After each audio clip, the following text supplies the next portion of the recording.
A quick like and subscribe really helps our channel grow and allows us to bring you even more amazing content. Thank you for your support. Last month, a storm bore down on our small town, thick clouds roiling in a way that felt almost foreboding. It felt like that storm had crept right into my neighbor Lisa's home, too, when she staggered over to my porch, eyes wide and disheveled, clutching her phone like it was a hot coal. "I think I need to go to the hospital," she gasped, her voice a mix of desperation and fear, but it wasn't the words that sent a shiver down my spine, it was the way she said it, as though she was trying so hard to keep it together but knowing her grip on reality was slipping. I could see her young son, Thomas, peeking from behind the screen door, those big, innocent eyes wide with confusion, and suddenly that shiver transforming into a full-blown shudder as I imagined how scared he must be at that moment. What had started as a simple rainstorm turned into an unbearable weight swirling in my stomach. I hadn't had the best relationship with Lisa, she rarely reached out unless she needed something, and here she was, practically demanding I take care of Thomas just so she could feel free enough to leave. The storm rumbled ominously overhead, and I didn't want to find myself plunged into the chaos of her life, so I hesitated for a heartbeat too long before saying, but frankly, I couldn't even finish that one pathetic little word before she started begging, "Please, I've tried calling a babysitter, but they're all busy. I can't leave him. Not now." I could see that desperation and fear were mixing into a cocktail of urgency, and my insides twisted as I imagined the looming hospital visit, thoughts racing through my mind about what it might reveal. What if something terrible was going on? What if I said yes and it spiraled downward? I shook my head, feeling my resolve harden despite the fluttering anxiety in my chest. I told her, "I'm really sorry, Lisa, but I can't. I have plans." It wasn't a lie, my nerves had been frayed by last week's sleepless nights and the dreadful anxiety that came with the unknown. There was something inside me that whispered she'd find someone else, and while I pressed my lips together to silence it, it only amplified in the silence. Her face fell, anger momentarily flashing in those wild eyes before they pooled with tears, and just then as the wind picked up, a small rumble of thunder echoed in the distance, resonating the storm's resonance with her heartbreak. "You're a monster," she hissed, and although I sucked in a breath, ready to explain how I wasn't prepared for her chaos, the moment just shattered. "All I'm asking is for a few hours," she continued, her voice trembling. "What would you do in my place?"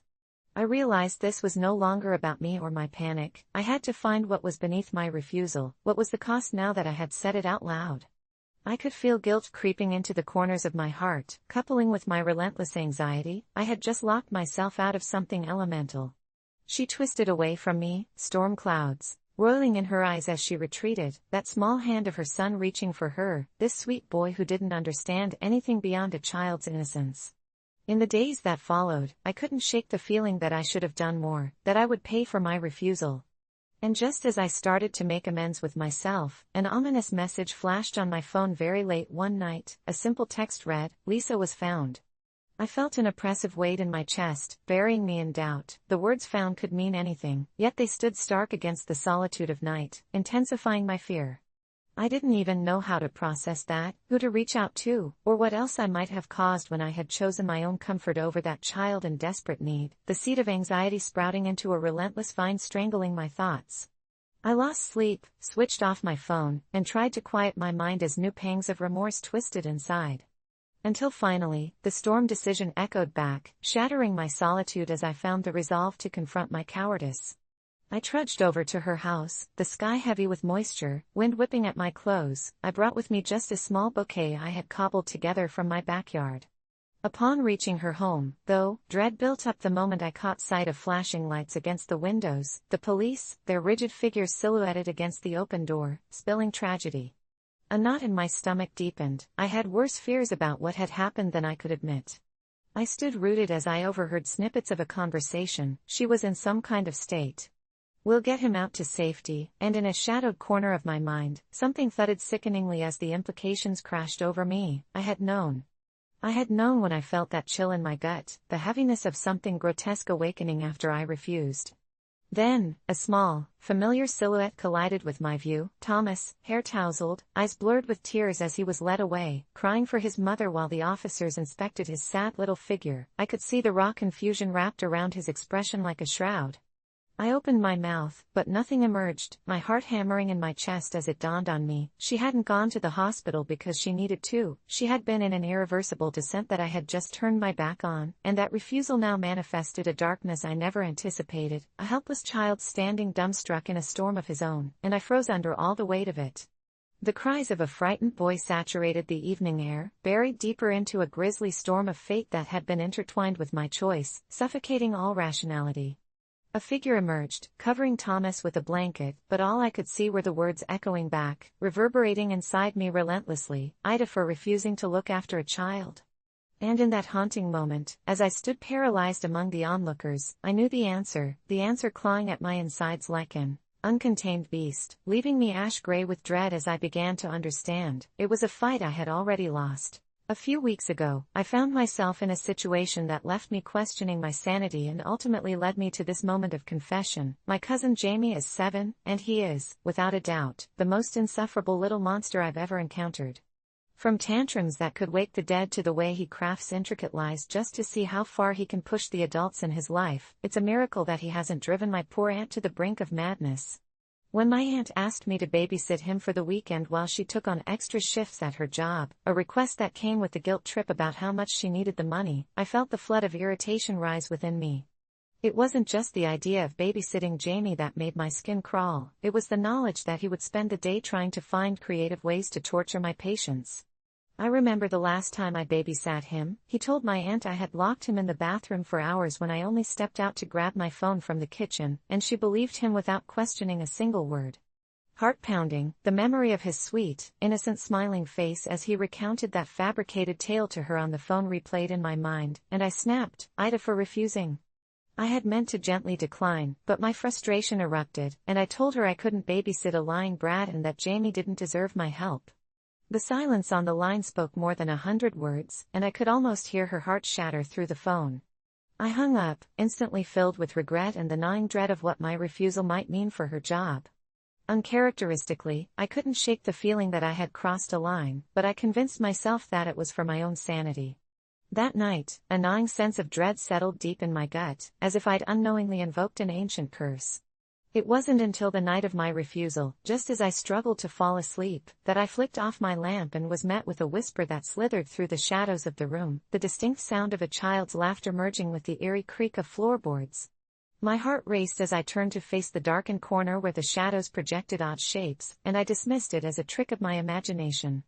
Yet, when I shut my eyes again, I could still hear it, his laughter, soft and sinister.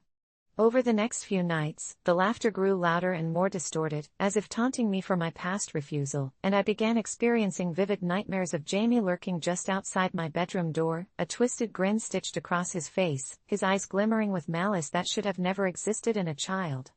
These weren't ordinary nightmares but vivid reenactments of every terrible thing he had done to me, the time he convinced me to jump into a freezing pool so he could watch me flail, or when he deliberately spilled soda all over my homework and feigned ignorance. He was attempting to break through in some dark, demonic way.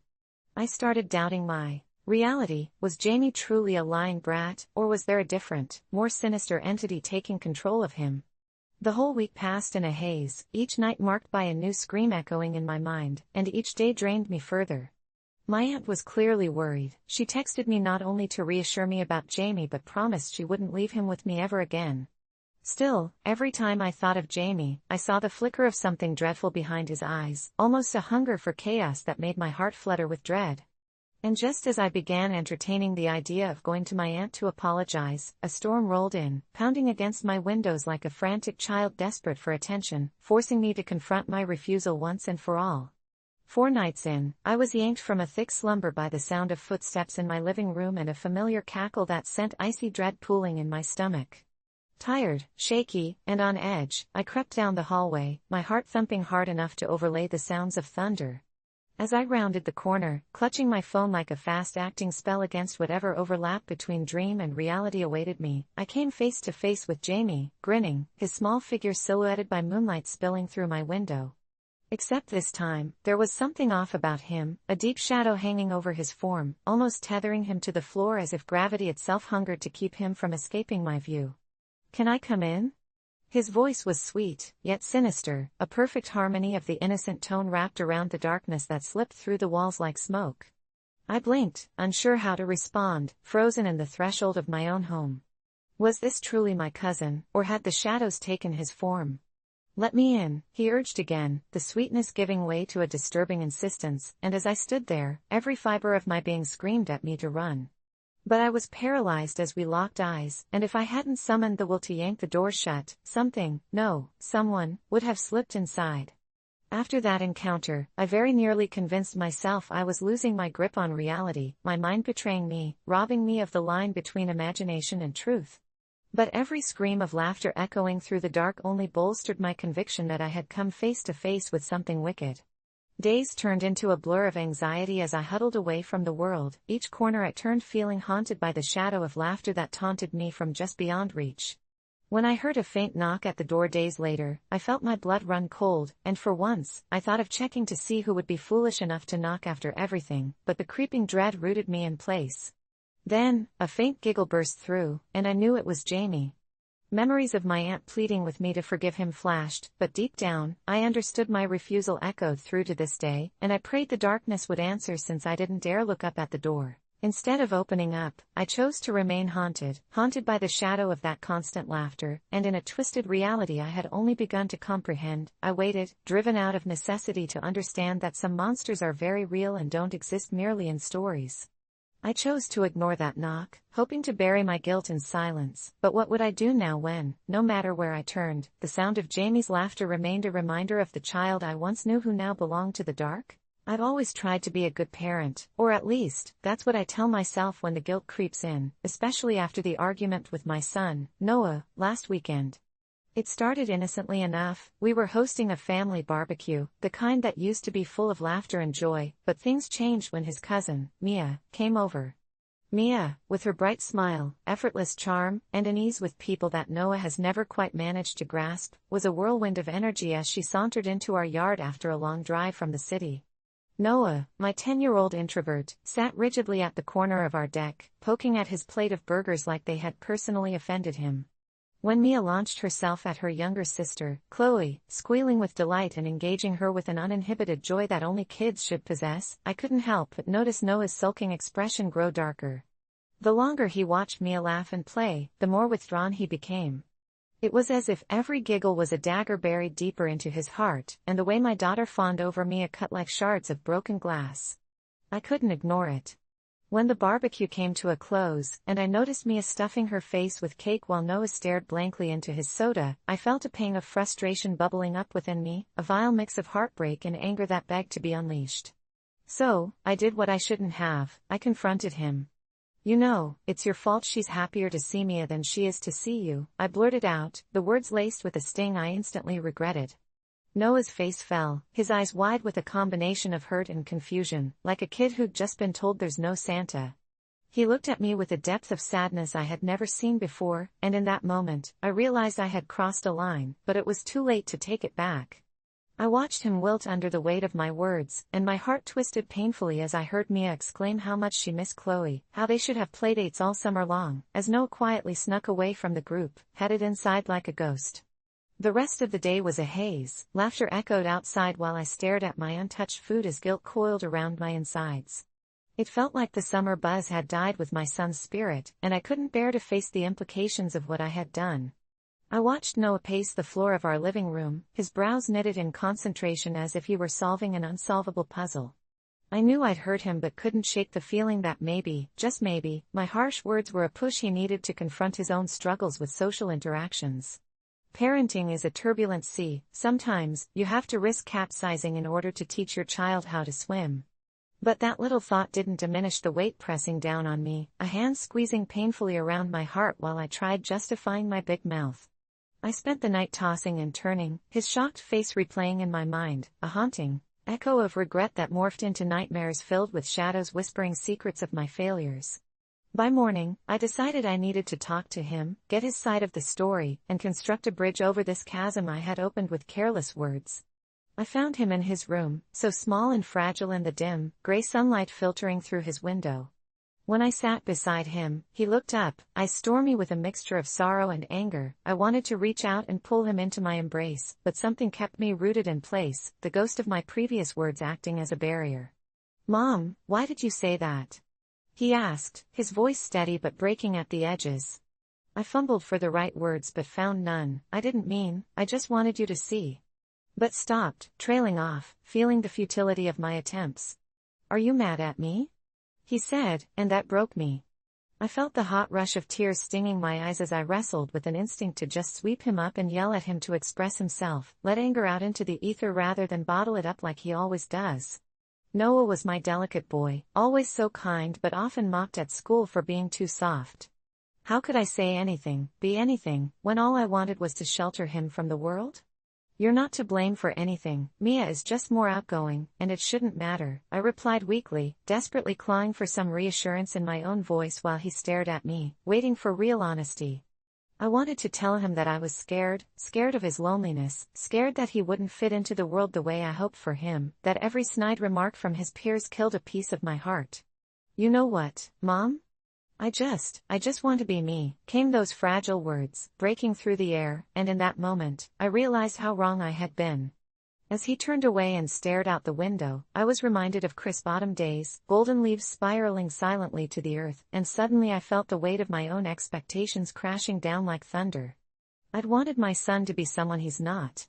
The thought lingered long after he left to find solace in his video games, an echo of realization that resonated deep within me. It wasn't Noah who needed to change, it was me that needed to stop placing blame and start nurturing the incredible person he was destined to become. I knew I had to repair the rift I had caused, but how? Days passed, and I crafted a plan, an emotional lifeline, something to counter the agony of that summer gathering. I realized that he needed not just an apology but a show of faith in his individuality. A camping trip, just the two of us, away from the chaos, was something he could take pride in. So I took him one Saturday, packed the car with sleeping bags and junk food, and we left our technology behind, just the two of us, under the vast canopy of stars. I watched as Noah pitched the tent, his confidence growing little by little with each step he took, and I felt something shift in the air. The weight of guilt was still there but backed by hope too. As we sat around the campfire, with the crackling flames dancing in our eyes, I told him everything, how proud I was of him, how much his uniqueness meant to me, how I should have encouraged him to be himself rather than lash out in frustration.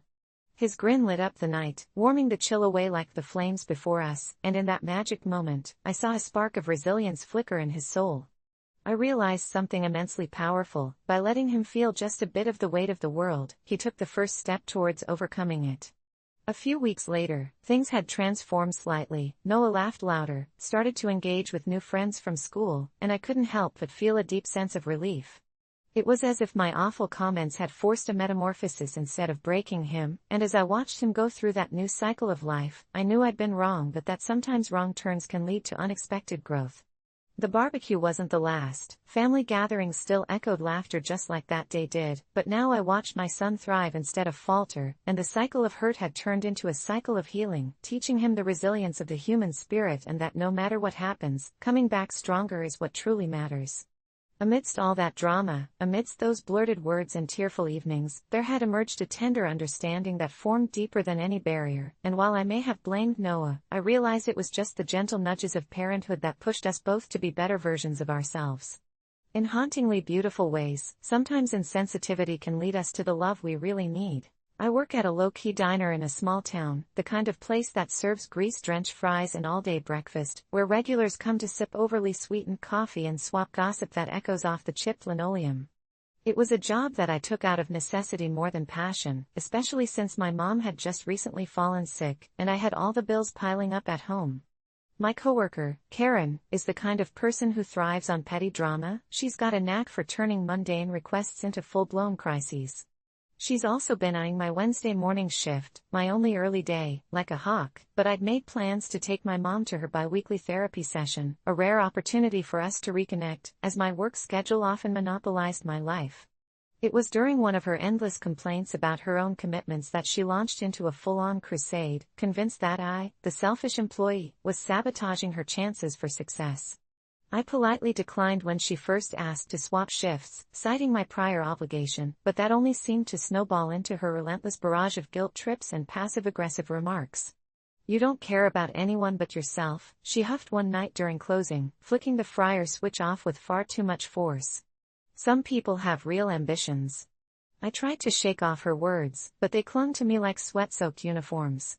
I thought maybe I was being unreasonable, and since people love to insist that kindness is a two-way street, I made the mistake of texting her one evening to see if we could reach some understanding, joking that I could trade my early shift for her Saturday night, which is the busiest time at the diner, hoping this would make her think twice.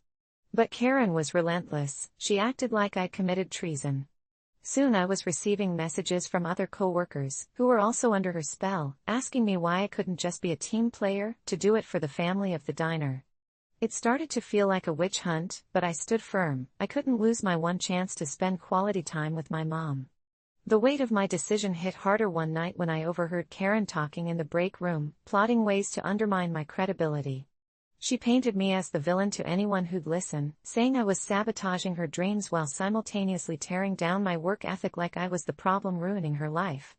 I couldn't comprehend how a simple shift swap had turned into something so twisted. Was I really the antagonist here? A part of me thought about just giving in, but the memory of my mom's face during our last appointment reminded me of what I was fighting for. A tiny but fierce part of me didn't want to grant Karen the satisfaction of having made me yield.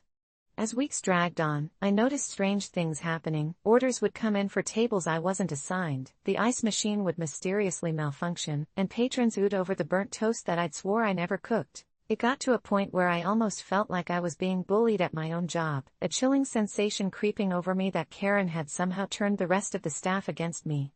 One particularly chaotic Saturday, I was hit with the nausea-inducing news from my boss that I would need to take a 2-week indefinite leave due to additional training. It was a thinly veiled excuse, but I heard the laughter in Karen's eyes when I left the break room.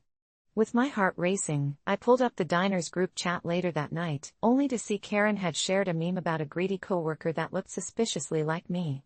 The blind rage surged within me because I was sick of her games, but it wasn't until the night of my mom's treatment that everything spun out of control. Sitting in the waiting room, I suddenly received a frantic text from my coworker Sarah, warning me that Karen had taken my shift, and I knew she'd done it just to make a point. Panic gripped me, an icy hand squeezing my insides as I reflected on how low she would sink just to win a petty fight. I rushed back to the diner, yelling at the owner, but he was too mesmerized by Karen's shining performance behind the counter.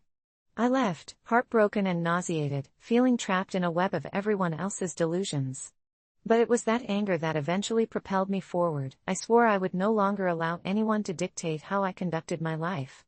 So with a heavy heart, I made a plan. I kept my mom's treatment notes clutched to my chest, carefully documenting every absurdity about the diner and getting to know my coworkers better. The next time I stepped in that diner, I was armed not just with memories, but intent and vengeance. It was no longer about the shift, it had morphed into a catalyst to take down a toxic work environment once and for all. As the weeks passed, I slowly began gathering support, showing my colleagues the truth behind Karen's facade, and it wasn't long before the memes and whispers flipped on her. The tides turned swiftly. She was out of the restaurant and back to being the messy, bitter person she had always been, while I finally reclaimed my time with my mom. I may have felt guilt at first for refusing to give in, but sometimes putting yourself first is the only way to stop a bigger issue. It was the hardest battle I had gone through yet, but I emerged victorious, with lessons learned, with scars that whispered reminders that no matter how vitriolic the world becomes, integrity always matters more. After all, being a team player doesn't mean losing yourself in someone else's game. Last summer, my 6-year-old son Max came rushing into the living room, frame brimming with the triumphant energy only a child committed to an idea can muster, announcing he'd decided to get a pet snake, a decision I met with equal parts dread and challenge. Rewind a week, and I had let him watch a documentary about reptiles, telling him all the wonderful things about them, how they're silent, mysterious, and perfectly contained. It seemed harmless at the time until Max's fixation intensified, drowning out everything else until it became a daily ritual. He'd research snakes for hours, holding on to facts about their eating habits and habitat. Their sinister, hypnotic movements made him dream of becoming a snake whisperer. I was the one holding the reins on reality. Snakes create nightmares, don't they? We live in a suburb spattered with kids, and most of them had puppies and kittens. I couldn't imagine the looks I'd get from the other parents if they sporadically encountered my boy frolicking with a long, scaled creature in the yard, or worse, if it escaped into the neighborhood. Thus, I decided to inject some realism into this fantasy. I called a local reptile rescue and arranged a visit. The day arrived, easing my nervousness as I drove to the small facility where scaly creatures sat in enclosure after enclosure, murmuring secrets of the wild. My heart raced with a mix of excitement and dread, half expecting a Houdini snake to leap from its cage and fly for freedom. But upon entering, Max's eyes reflected nothing but awe. He glided from tank to tank, glued to the glass, scarcely breathing, while I stood off to the side, dread building like a storm cloud. Then it happened. He spotted a black mamba. The staff warned us, they weren't kidding, and it was terrifyingly beautiful, its sleek body glistening in the fluorescent light, an almost hypnotizing sight as it flickered its tongue in and out, tasting the air. One of the workers, noting Max's fascination, leaned in with a guarded seriousness. "You know, they are deadly, right?" I could sense Max's excitement inching toward horror, but instead of pulling him away, I decided to reinforce reality. "See, Max? This is what I mean about snakes. They can seem mesmerizing, but they're also dangerous. No one should have one in the house unless they really know what they're doing." His sparkle dimmed, brows knitted together in confusion and disappointment. "So we can't have one, Dad?" My heart seared at the thought, and unable to meet his determined gaze, I replied, "Absolutely not." Just then, he turned on his heel, storming out of the room, the pent-up resolve of a child shattered with a single blow, and I thought maybe I had overdone it, but I nursed the belief that I did it for his safety, though a creeping guilt began to take root. We arrived home, and the atmosphere shifted, the air felt static, and I saw Max's face harden into a stubborn expression that told me this wasn't over yet. Days turned into a battlefield of tears and tantrums, him pleading for even a small, harmless snake, swearing he would care for it himself if I'd just let it happen. "Don't you trust me?" he'd yell, and my heart splintered as I struggled against an invisible wall growing ever higher. Then came the day that broke me. I remember barely holding together my nerves when Max burst into the kitchen wielding a crumpled sheet of paper he'd drawn upon. "This is me," he shouted, presenting a crude, bright crayon drawing that depicted him with a snake coiling around his tiny waist, a face devoid of fear, its smile matching his own. I felt the blood drain from my face. It wasn't just art, it was his way of coping, of becoming the snake charmer he thought he could be, and suddenly, in the moment of false triumph, the room felt too small. My breath caught as I realized how desperately he wanted to connect, turning a simple pet into a bridge to something bigger. "Mom and I have talked about it. Just trust me, Dad, I'll be gentle," he insisted, but I was rigid, turning his innocent plea into a fortress of rejection. "Max, it doesn't matter. I won't let you get hurt," I snapped, and there it was, the crushing realization hit me. In protecting him, I was breaking him, and the tears rolled down his cheeks, the paper falling like a forgotten dream as he staggered back. It rumbled, guilt rolled in waves through my head as I saw him flee, a small silhouette against bright walls, and seconds later, I heard the door slam behind him. I found him curled up in the corner of his room, sobbing softly into his pillow, and at that moment, every rationalization melted away. I wanted to apologize but felt locked in, trapped by my decision and the fear of looming judgment from everyone around me, including myself. We are parents, aren't we? We bear the weight of our children's pain and dreams, but I couldn't shake that feeling. I went to give him a hug, but he recoiled, wiped his face angrily, and spat, "Just leave me alone. You don't care about me." Over the next few days, that wretched guilt clung to me like a shadow, pushing my thoughts into darker corners. I tried to engage him in other activities, to erase the memory of that day, but he wouldn't have it. He'd draw more pictures, always involving the same snake, and I'd push it down, push it aside. Until one evening, while sorting through the junk, I stumbled across my college roommate's journal filled with ramblings about folklore and mysticism surrounding animals thought possessed by spirits.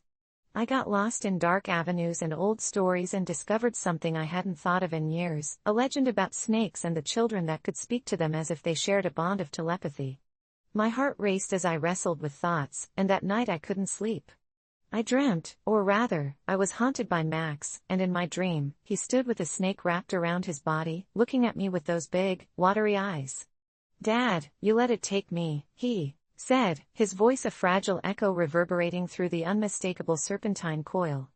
I woke with a start, panting and drenched in horror, an involuntary promise forming on my lips that I would fix this. I needed to make amends before it settled into something irreparable. I knew then that I had to find a way to show Max I believed in him. I mustered every ounce of will and landed on an idea. After all, he wouldn't let the snake slip from his soul, and I had no choice but to let him learn. So, weeks later, with trembling hands and a racing heart, I returned to that facility, but this time apprehensive hope guided my steps. I explained to the same employee about my son's growth, his unwavering passion, and an idea sparked. Maybe you can help teach him, I ventured, so that I can see him grow without fear.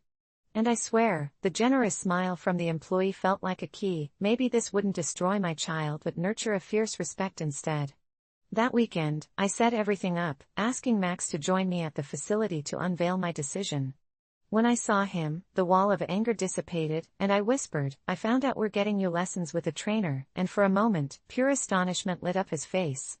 The floodgates burst open as he threw his arms around me, sobbing with gratitude, releasing so much pent-up tension and fear. It felt like heavy weights slipping off my chest, and for the first time, we were back to where we belonged. But then came the creaking feeling of dread. A small, yet haunting voice within reminded me of how close it had come to breaking, and as Max reported how excited he was to learn proper handling, I imagined how close we'd been to losing everything. In the weeks that followed, I often observed Max in the lessons, seeing him step into an understanding that wasn't dictated by fear but by love and respect for the creatures that might seem unimaginable to parents like me.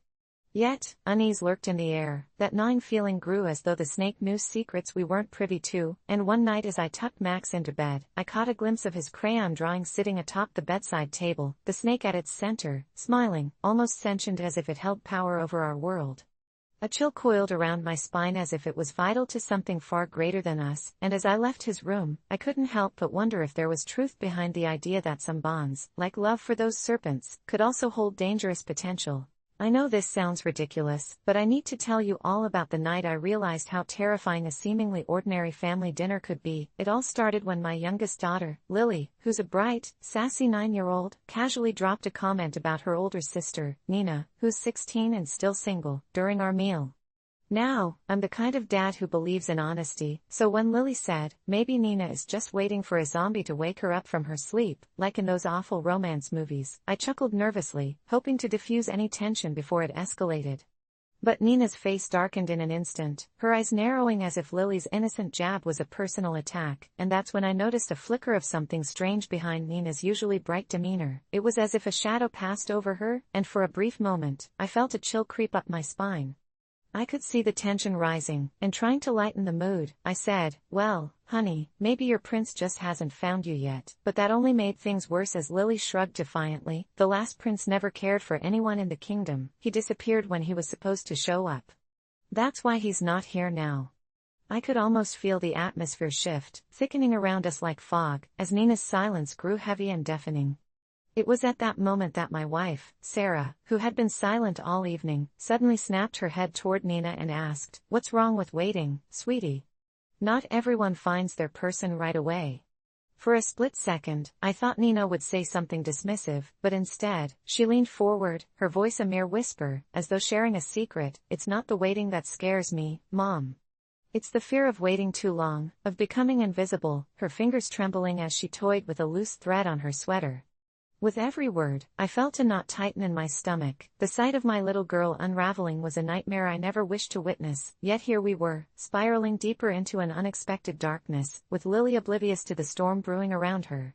As the conversation swayed back and forth, I noticed a flicker behind Nina's gaze, a kind of desperation that made me question what had been brewing beneath the surface. When Sarah attempted to steer the topic toward Lily's soccer practice, something in Nina snapped. She shot back, her voice sharper than I'd ever heard. "What if I don't want ordinary? What if I want something bigger than this boring life? Maybe I don't want to be a princess. Maybe I want to be left alone." I hesitated, torn between defending my daughters and probing for deeper truths, but the air had grown too tense for exploration.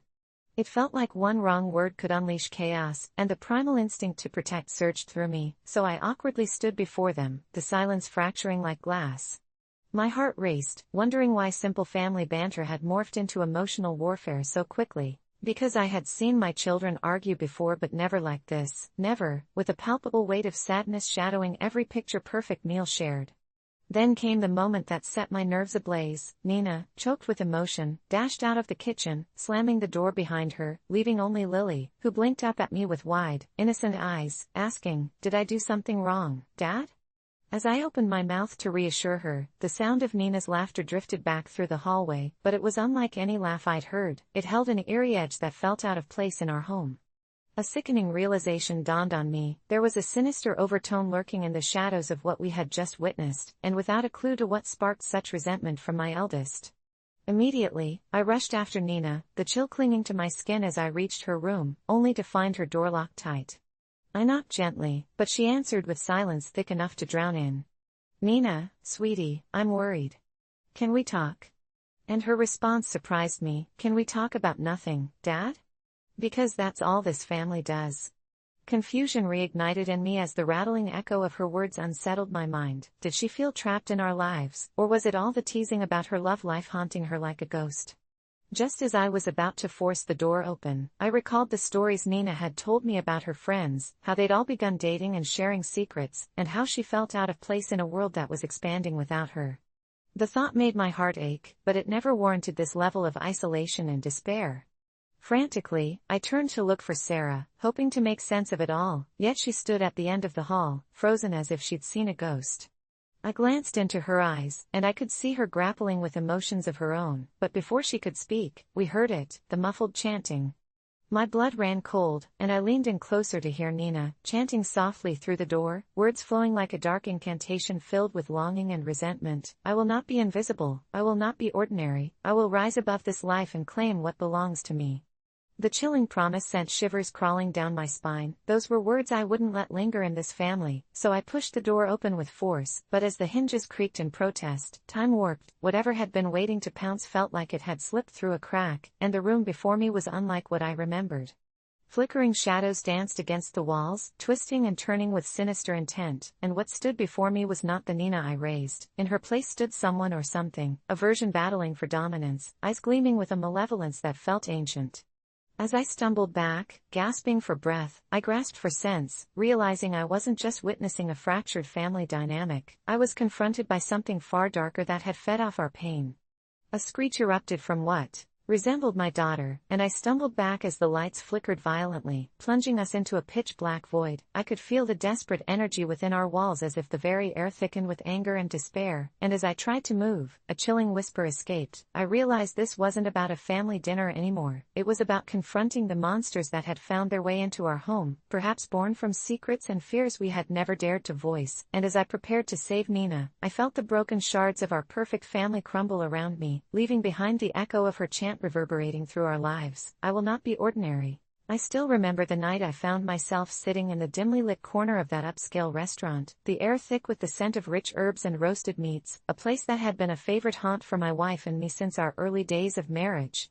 It was a peaceful evening, the clinking of silverware and hushed murmurs wrapping around us like a soft blanket, until I noticed him, a young man, perhaps in his early 20s, sitting 2 tables down, engaged in an animated conversation with his friends, his laughter piercing through the serenity like a jackhammer. After a couple of minutes, my frustration began to bubble as he leaned back in his chair, balancing precariously on the rear legs, treating the fine dining experience like a raucous college party. I exchanged glances with my wife, who was trying to enjoy her crème brûlée, but the escalating volume of the young man's voice was unbearable.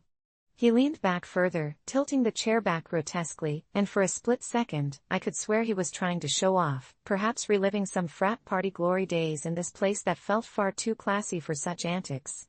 It was one thing to laugh and share a good time, but this felt disrespectful, a blatant disregard for the ambience meticulously crafted by the staff. I wouldn't have intervened if it weren't for that moment when he stood up, raising his arms above his head in what could only be described as a triumphant pose, as if celebrating the success of a prank, and I snapped. Without thinking, I leaned forward, my voice firm yet calm. "Could you sit down, please?" The sudden tension wrapped around us like a noose, his laughter fading and curiosity sparked in the eyes of other diners who glanced in our direction. The young man turned to me, a mixture of surprise and disdain washing over his features, and for a moment, I thought he might explode with that youthful arrogance that comes so easily in that age. Instead, he slowly lowered his arms and sank back into his chair, a pout forming as if I had stolen his spotlight. After a few seconds of incredulous silence, his friends erupted in laughter, mockery spilling out in waves, making the atmosphere thicker still. I could feel my ears burning with embarrassment, but I held my ground, silently staring back, until the waiter approached, an unsure smile on his face, and asked if everything was all right. My wife cleared her throat and gave me a look that screamed why. I smiled awkwardly, as if I were somehow the villain in this scene, but I justified my actions. Etiquette must be respected, right? I glanced back at the group and noticed something unsettling. The young man's eyes no longer met mine, but fixated on something behind me.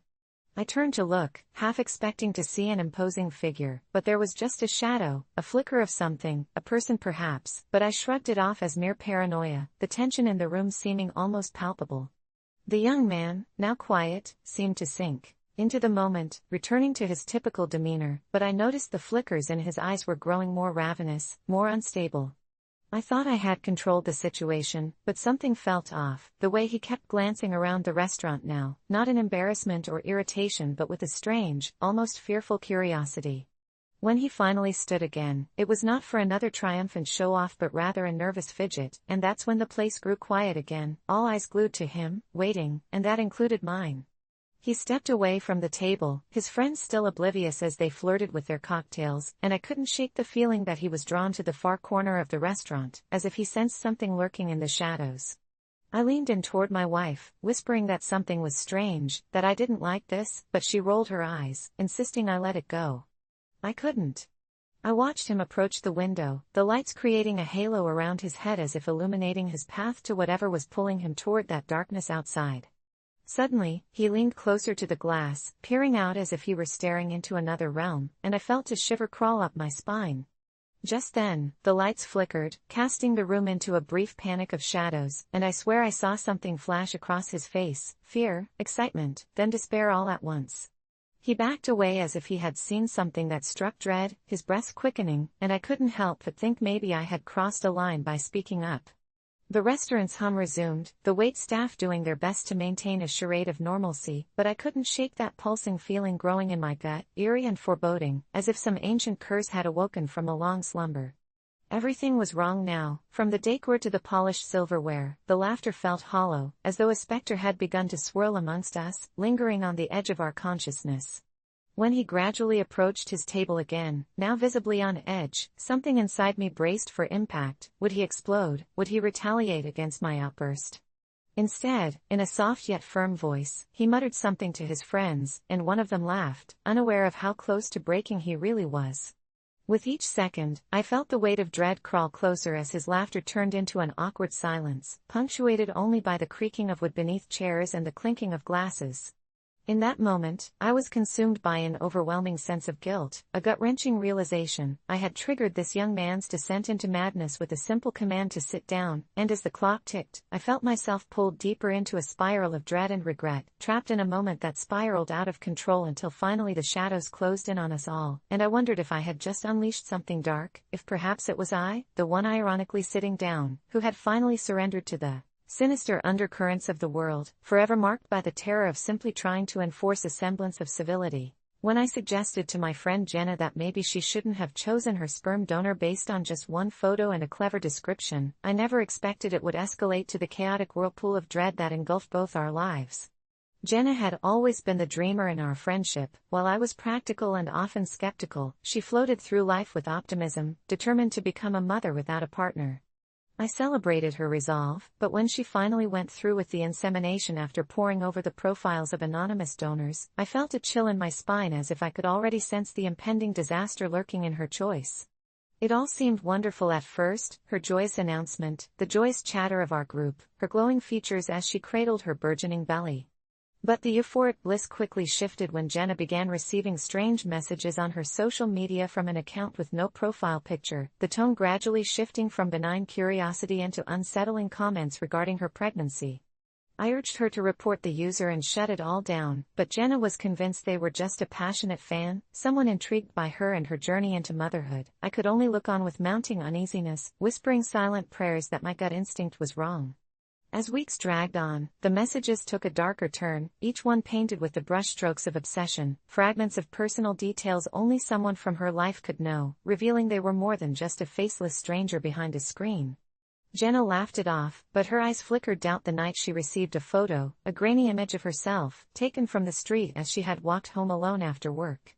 My heart raced. I knew I couldn't remain passive anymore, so I insisted we dig deeper. The more we searched, the more horrifying the discovery became.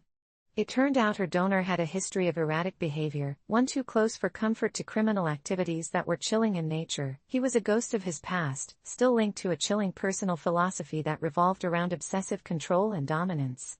I confronted her with everything we had found, the fortune of research and our lies like poetry turned tragic, but instead of finding understanding, Jenna's face twisted in betrayal as she spat her anger at me for making her second-guess her dreams.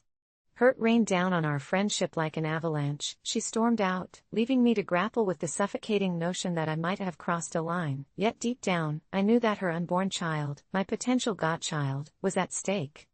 A week passed without contact until one dreary Tuesday evening, as rain lashed against the windows, my phone buzzed with a message from Jenna. "I need you right now," it said, echoing with heaviness that pulled me from my chair to her door. What I found when I arrived was a realm of horror. Her apartment was plunged into darkness, the living room, curtains drawn as though to shun all light, carrying a musky odor of fear and anxiety. "I can't trust anyone," she whispered, holding her phone as if it were a lighthouse guiding her way through a storm. I felt my pulse quicken as she explained how she had begun hearing footsteps trailing her at work, the sensation of someone watching her every move, the whispering of dark secrets in passing conversations, heightening her paranoia like weeds consuming a garden.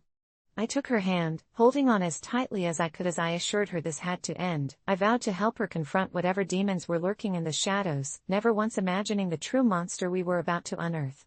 That night, we couldn't sleep. We swapped theories, dissecting every lead that had felt like a thread coming unraveled. After hours of fear-filled chatter, we decided to confront the sperm bank, hoping for answers tied to the donor's identity that could sever the invisible tether weaving into our lives. Little did we know our innocent intentions unspooled into a web of horror. When we reached the office, the receptionist's glazed look was extraordinary, her voice hollow as if rehearsed. She finally handed us the consent forms, revealing a nonchalant warning that there was another use for the donor's genetic material aside from standard insemination, a program that allowed embryos to be artificially implanted in a laboratory under certain conditions. I was nauseated, unable to reconcile how something that should have brought life could lead us down this harrowing rabbit hole. Jenna's eyes widened with dread as we began connecting the dots, realizing the sleepless nights terrified by an unseen hand were merely a prelude to something more sinister. I felt a sudden tingling at the back of my mind, a wild realization. Jenna's donor wasn't just searching for potential children, he had created his own family of twisted fantasies, feeding off the lives entwined in his web like a spider waiting. That night, Jenna was up all night panting, emotionally shattered as the uncertainty of her situation spiraled. As dawn broke, I vowed that we would no longer remain silent.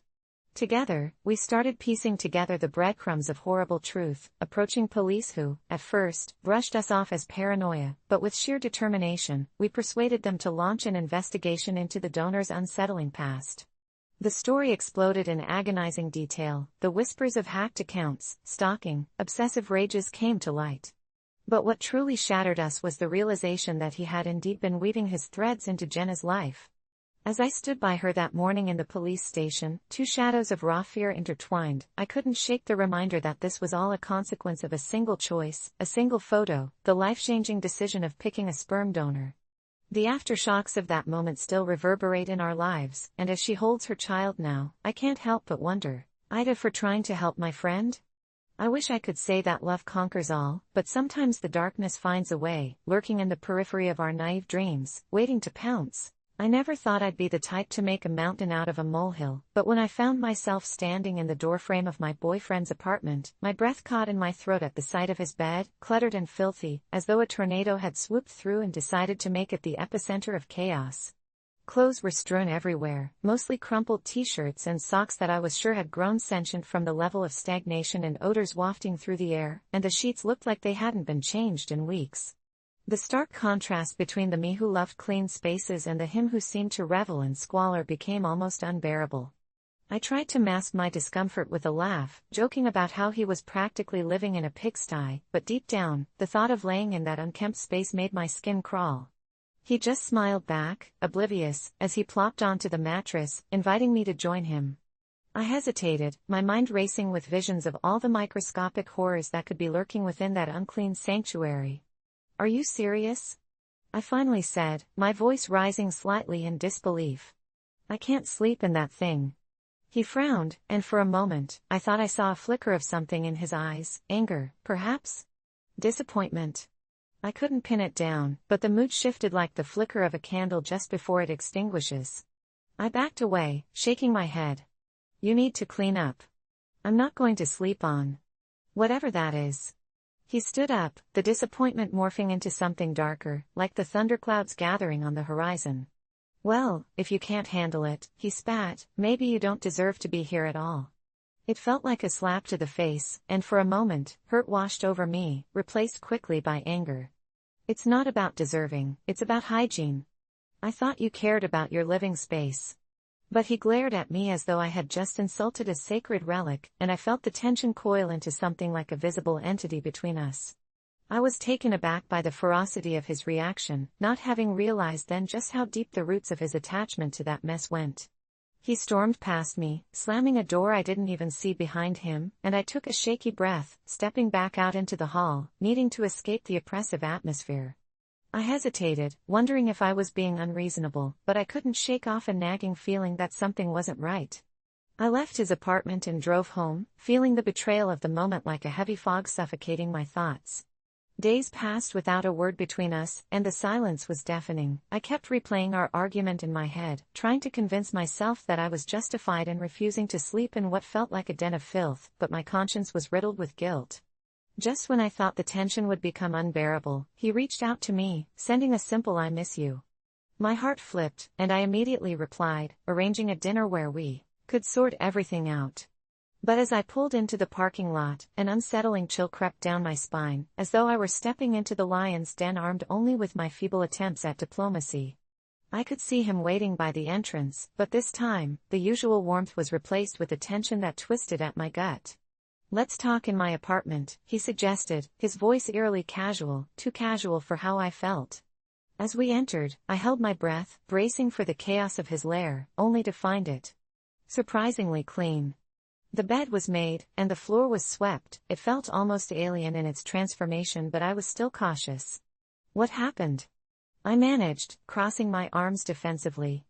"I cleaned up," he replied, wearing a smug grin.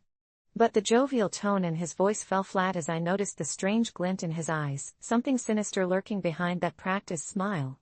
I glanced around, uneasy, and sat on the edge of the couch rather than risking proximity to that once abominable bed. Over dinner, which he insisted on preparing himself, my unease only grew. The clattering of forks felt haunting, and as he spoke, I caught him watching me with an intensity that made my skin prickle. I asked him about his sudden change in attitude, but the conversation felt forced, flitting over other topics and distractions. By the time we finished eating, I was ready to leave, but he broached a topic that sent chills straight to my core. "So, about my bed," he said, leaning closer, his eyes holding mine in an unwavering grip. "You know I've always wanted to share that space with you. It means a lot to me." I felt a knot of dread seize my stomach. "You want me to sleep in that bed?" I shook my head, caution flaring in me. "You have to understand, I can't. I can't just forget what it was like. That's not just about cleanliness, it feels." I hesitated, looking for the right word. It felt unsafe. The smile vanished from his lips, replaced by something cold and deadly, and suddenly I could see that glint in his eyes morph into a shadow that seemed to envelop both of us. "Do you not trust me?" His voice dropped to a hoarse whisper, a threat sliding between the words, and I stumbled back, feeling a claustrophobic weight surround me. I started, trying to express the tangled mess of my thoughts, but the air became thick with an unsettling silence until he stood in front of me. "You never even tried to understand," he said quietly, his voice almost soothing as fear clawed at my insides. He took a step closer, and instinctively I stepped back. "Did you ever think that maybe the mess was a part of me? I shook my head vigorously, trying to form a coherent response, but the walls felt like they were closing in, the space suddenly becoming intimate in the worst possible way. I tried, I shouted, desperation clawing through my voice as he moved to block the exit, his expression shifting between puzzlement and anger. I tried to understand, but there's a limit. I can't just ignore the feeling. Feeling? He echoed, voice dripping with mockery. Why is it that you get to dictate what I am allowed to feel? At this point, I knew I was in true danger. He was unraveling in front of me, the shape of the man I knew becoming something unfamiliar, grotesque. The fear urged me to scream, but I held it back, not wanting to escalate the situation. I pivoted, darting towards the kitchen and grabbing my phone, my only tether to the outside world. In one swift motion, I dialed for help, praying the police would pick up, but the second he realized what I was doing, I felt his hot breath against my neck. You think you can get away that easily? You think calling someone is going to save you now? I could hear my heartbeat in my ears, pounding like a war drum accompanied by visions of the boy I once loved morphing into something menacing. You don't want to do this, I managed, my voice shaky. I'm leaving. You're not going anywhere, he hissed, and at that moment, the facade shattered completely, the man I had once cared for replaced by a creature I barely recognized. I dropped the phone, stumbling backward, heart racing as I searched for an escape route. I thought we could share everything. His voice rang hollow, eyes dark, almost cavernous. I dashed towards the back door just as he lunged at me, his fingertips brushing the skin of my arm which felt like ice against my skin. I tore away from him, throwing open the door, sprinting into the night. My lungs burned as I ran, hearing him scream behind me, a sound so primal and furious that it sent adrenaline coursing through my veins, drowning out the audio of my panicked breaths. I didn't stop until I reached my car, nearly collapsing as I scrambled into the driver's seat, slamming the door behind me like it could shield me from the chaos. My phone buzzed frantically in my pocket as I dialed the police for the second time, my voice trembling as I explained what had happened, the dispatcher's calm voice a lifeline in the storm. I kept glancing back at the apartment, haunted by the fear of him emerging once again, wishing I had never walked into that filthy sanctuary of his, wishing I had never dismissed my instincts. I was shaken to my core, and though I never thought I'd become someone who would rely on outward appearances to judge character, those first moments of discomfort rang alarmingly clear in my memory. A few officers arrived within minutes, breaking down the door only for it to reveal an untouched space. They found nothing, no sign of violence, no clues, but when they turned to me, concern etched on their faces, I realized that the thing that had terrified me most wasn't the dirt or the mess. It was what had been buried underneath, something festering and idle, a reflection of a darkness that came from the very mind of the man I once loved. And as the adrenaline faded and reality settled back in, I couldn't shake the chilling thought that I had narrowly escaped a fate that could have been so much worse, all because I had refused to share a dirty bed. I thought I was doing the right thing when I invited my daughter, Ella, to my wedding. It was supposed to be my special day, a celebration of love that I had waited so long for, yet it quickly turned into a nightmare that threatened to unravel everything I had built. The wedding was supposed to be child-free, a choice my fiancé and I made after years of hearing the endless howls of kids at weddings, tugging at their parents' dresses, sticky hands everywhere, but I just couldn't bear the thought of leaving Ella with a babysitter that night. Her big, brown eyes filled with trust seemed to pierce through my steely resolve. I had spent so much time and effort planning this day, but the real truth gnawed at my insides. My ex-husband and the battles over custody had stripped so much joy from my life, the kind of joy that only a parent knew. Ella was not just my daughter, she was my greatest happiness in a life littered with heartbreak.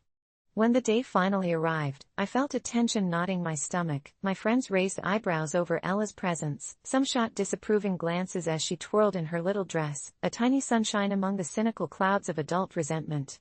I tried to brush off their comments, reassure them that she would be quiet, but deep down I feared this decision would come back to haunt me. As we exchanged vows beneath a blooming arch, Ella's laughter punctuated the solemnity of the moment, the sound bouncing off the walls of our carefully chosen venue, and for a fleeting second, I thought that maybe I had made the right choice, that love was expansive, that it could include the children we cherished. But as the reception began, chaos erupted in a way I couldn't have imagined. Ella, normally so sweet and well-mannered, seemed to sense my anxiety. She fidgeted around the table, her previous joy twisted into a frantic whirl of energy. Guests looked on with thinly veiled discomfort, and when she knocked over a whole tray of hors d'oeuvres, the loud crash reverberated around the space like a gunshot. The laughter quickly faded into whispers, the sight of my fiancé's face crumpling into pale frustration. "This is supposed to be a special day for us, can't you control her?" He hissed through clenched teeth, and I felt my heart splinter at his words. How could he say that? She was my daughter, my little miracle bathed in sun, and in that moment, the words felt as sharp as knives. I tried to explain, tried to apologize to my guests, who were visibly uncomfortable watching my face turn crimson with embarrassment, but I could feel the judgments rise like a palpable fog, affecting even the tightest of relationships, crumbling them beneath unseen pressures. A few brave souls tried to coax Ella back into calmness, but when I witnessed her slip into the shadows, a cute little flower girl becoming a confused little shadow, I rushed after her, desperate to find her back. It was in a small alcove near the bathrooms that I first saw it, a dark figure looming. It had to be a trick of the light, perhaps a misstep of my imagination, but the way its shadows stretched unnaturally across the tiled wall made my stomach holler. I took a step back in hesitation, but Ella laughed to greet the figure, drawing closer as it engulfed her in a cold haze. Panic clawed inside me, and I lunged for her as the figure raised a pale hand that flickered like a dying bulb. "Ella, come back!" I screeched, my voice a shriek that sliced through the laughter drifting from the reception. I yanked Ella into my arms just in time, and our eyes locked, a wondrous mixture of fear and diligence coiling in her innocence, shadows shattering beneath the flickering lights above us, replacing laughter with an ominous hum. My fiancé and the guests had begun to filter toward us, drawn by my sudden panic as I tried desperately to shield her from the darkness that prowled around the corners where no one dared to look. He was furious, and when he saw how scared I was, his anger morphed into confusion, but when he looked upon Ella, my precious girl clutching my hand with terror etched into her little features, his warmth shattered. I saw it, the way his eyes flicked back to the figure, now hovering silently, a spot of ink threatening to consume my life in darkness. People were gasping as the words fell from my lips, things I could barely comprehend. "It's coming for her," but as I tried to urge him to flee, to run, the shadows engulfed the light, filling the room with whispers of my past regrets, and it seemed uncertainty struck him harder than fear, causing him to freeze as the figure drew ever closer, the darkness twirling around like wisps of smoke. As the chaos descended, guests fled to the corners, drawn into their own fears and superstitions, even if no one truly understood what was happening, and I was left holding Ella, the weight of my choices crashing like waves against my breastplate. The figure began to laugh, a twisted, echoing sound like shattered glass, and as I turned away from it to shield my daughter from the chaos, I felt the warmth seep from my soul. Nobody was coming to help. Desperation clawed at me, and with one last surge of strength, I broke free from the icy void, pushing through friends and family, shivering against the noise that raged around me to escape into the night. We barely made it to the car, the headlights flickering like the sanctity of promises broken, as that chilling laughter still echoed behind. Inside, the air grew thick with tension, a web of haunting memories woven in silence, and I tried to comfort Ella, but the truth hung in the air like a dark cloud. We barely escaped, but we still bore the burden of fear, of choices lost to shadows yearning to reclaim what it could never have. Some may say I was the villain of my own story, AITA for bringing her where she was never meant to be, but in that darkness, I started to realize that the real question was how far I would go to protect my daughter from an entity that represented all my past mistakes, draped in the guise of love and light. As we drove away, Ella's gentle question pierced through the suffocating veil, "Mom, are we ever going back?" And I didn't have an answer. I wasn't planning on going to my family's Thanksgiving dinner this year. I had been avoiding my relatives since that summer when my cousin Jake had found the old family recipe book in my grandmother's attic, the one marked with an odd symbol on the cover, like a twisted vine, which he insisted we use for the pumpkin pie, but I shrugged him off, dismissing any thoughts of using something that felt so out of place in a holiday tradition. Still, after weeks of nagging from my mother, I reluctantly agreed to attend, convinced that it would simply be a classic fight over politics and the same old complaints about how I was still single in my mid-20s. Yet, as the last rays of autumn sunlight dipped below the horizon and I pulled into the driveway of my childhood home, a strange feeling twisted in my stomach, an instinct warning me that something was lurking just beneath the surface of this seemingly normal family gathering. I walked into the house, smelling the familiar aromas of roast turkey and stuffing, which should have felt comforting but instead only heightened my unease, every chuckle shared over the table echoing like an uninvited specter mocking me. When dessert was announced, I felt a cold sweat trickle down my back as Jake was called upon to serve the pumpkin pie he had so wickedly insisted on preparing. I watched him slice it, the knife sliding through it like it was soft butter, revealing an unusual number of seeds embedded within, but no one else seemed bothered by it as they dove eagerly into their helpings, laughter fading to a low murmur as I glanced around the table, noticing Jake getting more animated as he spoke about this special pie, whispering how the recipe had been passed down for generations, but the glee in his voice had an unsettling edge I couldn't quite place. I felt compelled to try it, despite the gnawing voice in my head screaming for me to stop, so I reluctantly took a slice, the flavor exploding in my mouth, sweet yet somehow earthy, its richness unsettling yet addictive. As I swallowed, a dangerous lump formed in my throat, a panic rising when I caught Jake watching me, a smirk crossing his lips that sent icy tendrils snaking down my spine. The room felt claustrophobic, laughter morphing into distant chatter as I tried to maintain a smile, feeling the heaviness of the pie settle in my stomach like an anchor, each passing moment dragging me deeper into a pit of dread until I couldn't ignore it any longer. I stood abruptly, the sound of my chair scraping against the wooden floor tearing through the haze of conversation, and declared I was leaving, my heart racing as Jake's smile seemed to widen impossibly, genuine concern now masking a flicker of something darker.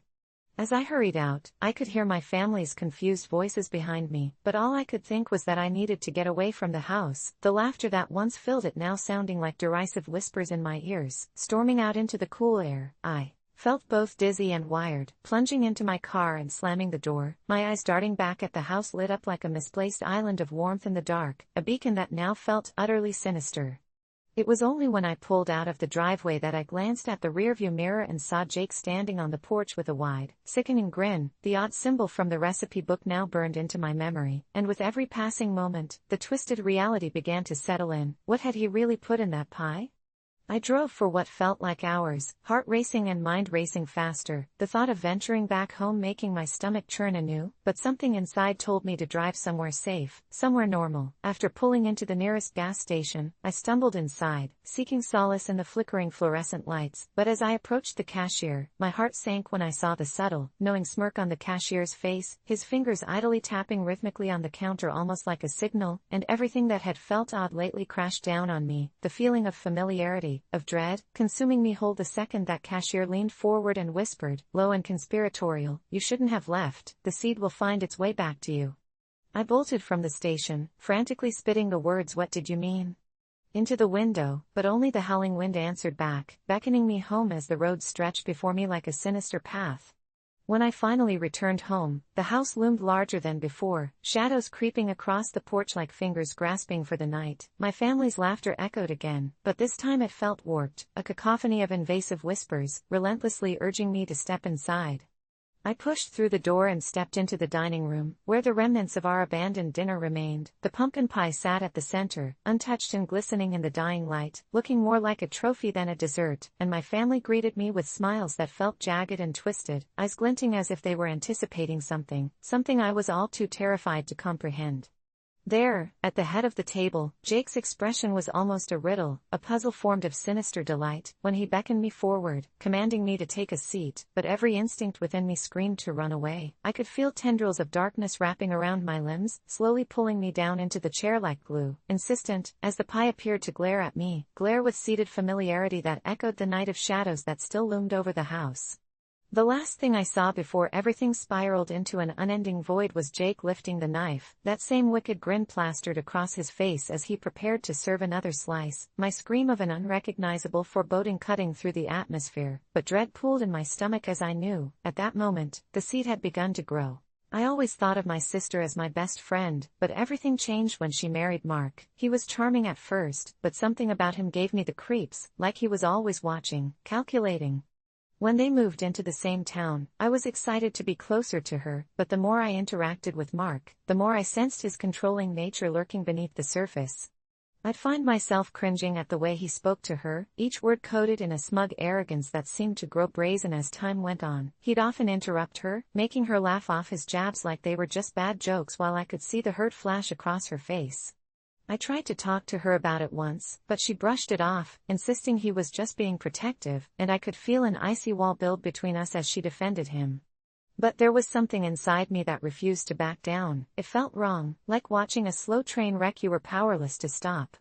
Then one afternoon, as I walked by a florist, an idea sprouted in my mind, dark, mischievous, and maybe a little vindictive. I decided to send her flowers anonymously, nothing too extravagant, just a simple bouquet with a note that read, "You deserve better." At first, I thought it would lift her spirits, a small reminder that she was loved outside of her marriage, but when I saw the hurt in her eyes during dinner as she showed them to Mark, everything took a horrifying twist. He exploded, throwing around accusations that I was trying to seduce her, that I'd always been jealous of their relationship, and my heart sank as I realized the depth of his paranoia. To keep the peace, she apologized, but I swore I saw a flicker of recognition in her gaze, a silent acknowledgement that maybe I was right. The next week, I sent another bouquet, more elaborate this time, with a note that said, "You're worth so much more than this." Her laughter was hollow when she showed them to Mark, who turned scarlet, eyes blazing. He snapped at her, demanding to know who was sending the flowers, and this time, I could see the chains tightening around her. The fragile smile she offered cracked under the weight of his fury, and I felt sick to my stomach knowing I was the catalyst for his wrath. I thought she'd open up to me, confide in me about how she felt trapped, but instead, she retreated into herself, and for weeks, I would hear her forced laughter from the other room, as if she were trying to convince herself everything was fine. I hesitated to send another bouquet, but my urge to protect her consumed me. It screamed that I had to keep hope alive somehow. So, I decided to send a single red rose with the note, "Remember who you are." When she found it, Mark threw a fit so intense I could hear him all the way from my apartment, the walls shaking with his forced masculinity. I worried he'd become abusive, prayed he wouldn't cross that line, but every time I saw her, I sensed more cracks appearing in her facade. I could tell she was unhappy now. The strained look on her face told me everything I needed to know, but still, she didn't say a word to me. Days turned to weeks, and with every flower, I felt the line between caring older brother and meddling lunatic blurring. One night, I received an unmarked envelope on my doorstep, and when I opened it, my heart stopped. It was a photograph of me taken from an angle that could only have been taken from the window of my apartment, followed by an ominous note saying, "Stop." Fear gripped me, tightening like a vice. I knew it was Mark, threatening me that I was crossing some line, but a part of me didn't care. I contemplated reaching out to my sister, but I knew it would only unleash hell. I was trapped in this spiral, unable to save her without destroying our relationship entirely.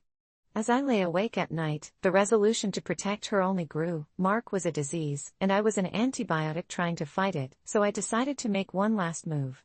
I hired a private investigator to gather evidence, to follow Mark and see who he really was, hoping I could save her from whatever hell he had dragged her into.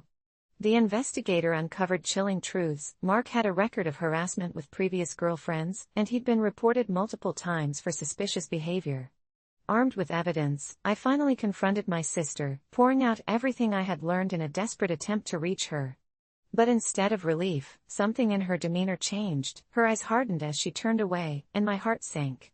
She called Mark immediately, and when he arrived, the storm that followed was catastrophic. He accused me of stalking him, of invading our lives, and I was filled with such dread when she didn't defend me that I knew I had lost her.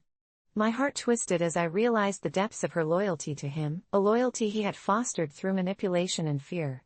That night, I sat in fog-filled despair, staring at the walls of my lonely apartment, my phone buzzing with messages from my sister saying she never wanted to talk to me again, that I had ruined her life. My gut twisted. The only sound in the room was my shaky breaths as I mourned the loss of her light in my life. But then, just as I thought things couldn't get worse, the investigator called me with urgent news. Mark had a plan to leave the state with my sister. Panic coursed through my veins like ice as I rushed to her apartment, ready to beg her to stay, to fight for her. But when I arrived, I found the door ajar, the shadows inside stretching like nightmares, and the heavy quiet beckoning me to step into what felt like doom. I called out her name, dread flooding my senses, and when I stepped inside, the chilling sight I found left my heart in shards. The living room was a mess, overturned furniture, shattered glass, and in the center of it all, my sister, the fear painted across her face, standing before Mark who was seething with rage. I didn't recognize the man I once thought charming. He was a monster now, and before I could think, my protective instincts kicked in. I lunged forward, and what followed was a blur. Mark shouted something about betrayal, and as I fell, the two of us clashed in a tangle of limbs and fury. In that moment, I knew I had crossed a line, but my concern morphed into desperation as I tried to shield her from his rage. Then, in an instant, it shifted. I suddenly saw the fear in her eyes, but not for Mark. She was afraid of me. The realization hit hard as I stumbled back, horror-stricken to see her stance alongside him. "You have to leave. You're only making everything worse," she screamed, and the betrayal pierced through me like a knife. As the weight of her words sank in, I felt the ground fall beneath me, devastation swirling in my chest like a vast ocean of despair. The door slammed shut behind me as the frantic isolation pressed in around me. I grasped the fire escape's railing, doubled over in disbelief, then sat numbly against the cool metal, feeling the world morph into a blurred haze. That's when I realized it. I had become the monster. All my actions, my desperate attempts to save her had only led to more suffering. In trying to rescue her from a controlling husband, I had become someone who cornered her into a space of fear.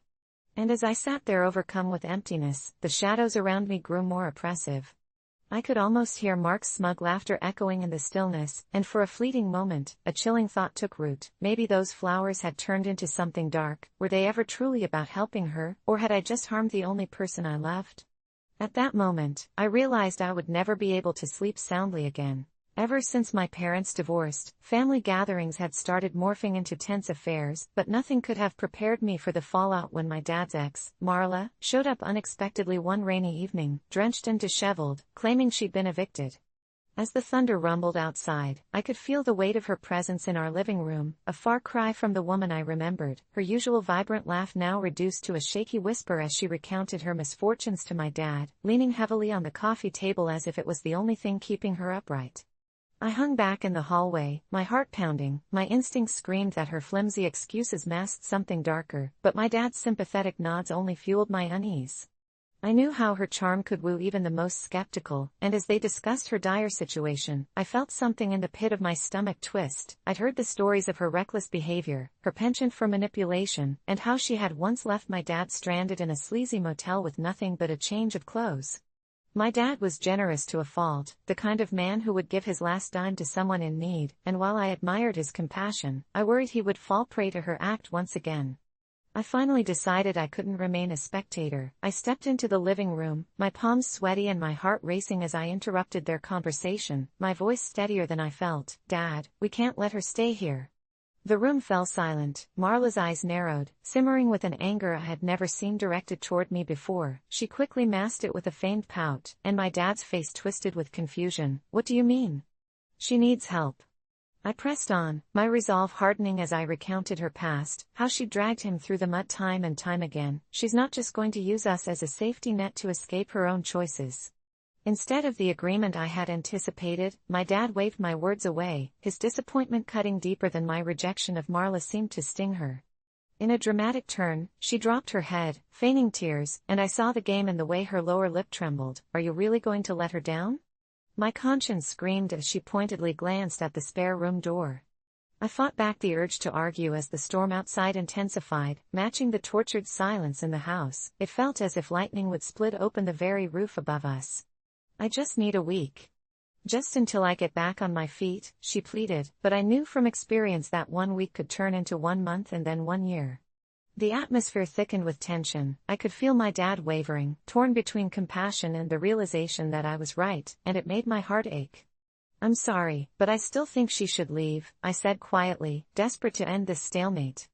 Marla pressed her lips together, rage igniting behind her eyes as if I had personally insulted her. My dad's expression turned unreadable, a mixture of disappointment and frustration swirling like the storm outside. The minute tension bubbled over when she stood up suddenly, rage burning like cold fire in her eyes as she spat out, "You're going to regret this, kid." I took a step back, the hairs on my neck standing on end, and as she stormed out of the room, I felt an unsettling chill creep in, an inclination that I had just summarized a series of escalating consequences. Later that night, as I lay in bed, I couldn't shake the feeling that Marla would not simply let this go. The rain pattered on the roof gently, an eerie lullaby, but her parting words echoed violently through my mind. I tried to convince myself I had done the right thing, but deep down, a whisper niggled at me. Was I wrong to protect my space? The dread followed me into sleep, laced in vivid nightmares of lightning flashes illuminating her figure lurking outside, watching, waiting, as if planning her next move. Days turned into weeks, and the unease settled around our house like an unwelcome fog. The rain had stopped, but every time I stepped outside, the air had that charged quality, a sense of impending doom clinging to me. My fears were validated when strange things began to happen. First, it was the missing items, my favorite jacket, a set of headphones, even my car keys disappeared from plain sight. I dismissed it as misplacing them until I found a single deliberate note tucked beneath my pillow, written in a chaotic scrawl that sent shivers down my spine: "Freedom isn't free." Panic began swelling in me as every day someone knocked on our door, or my phone buzzed with an unknown number only to drop to silence as I answered, the static echoing heavily in the air. My dad tried brushing off my concerns, attributing everything to paranoia, his belief in second chances overshadowing my growing dread. I could feel him slipping further from me, and Marla was utilizing that as her tool. It wasn't until one evening, out of nowhere, I found my dad pacing the living room, his expression lost and strained as he cradled the numerous eviction notices piling up on the table.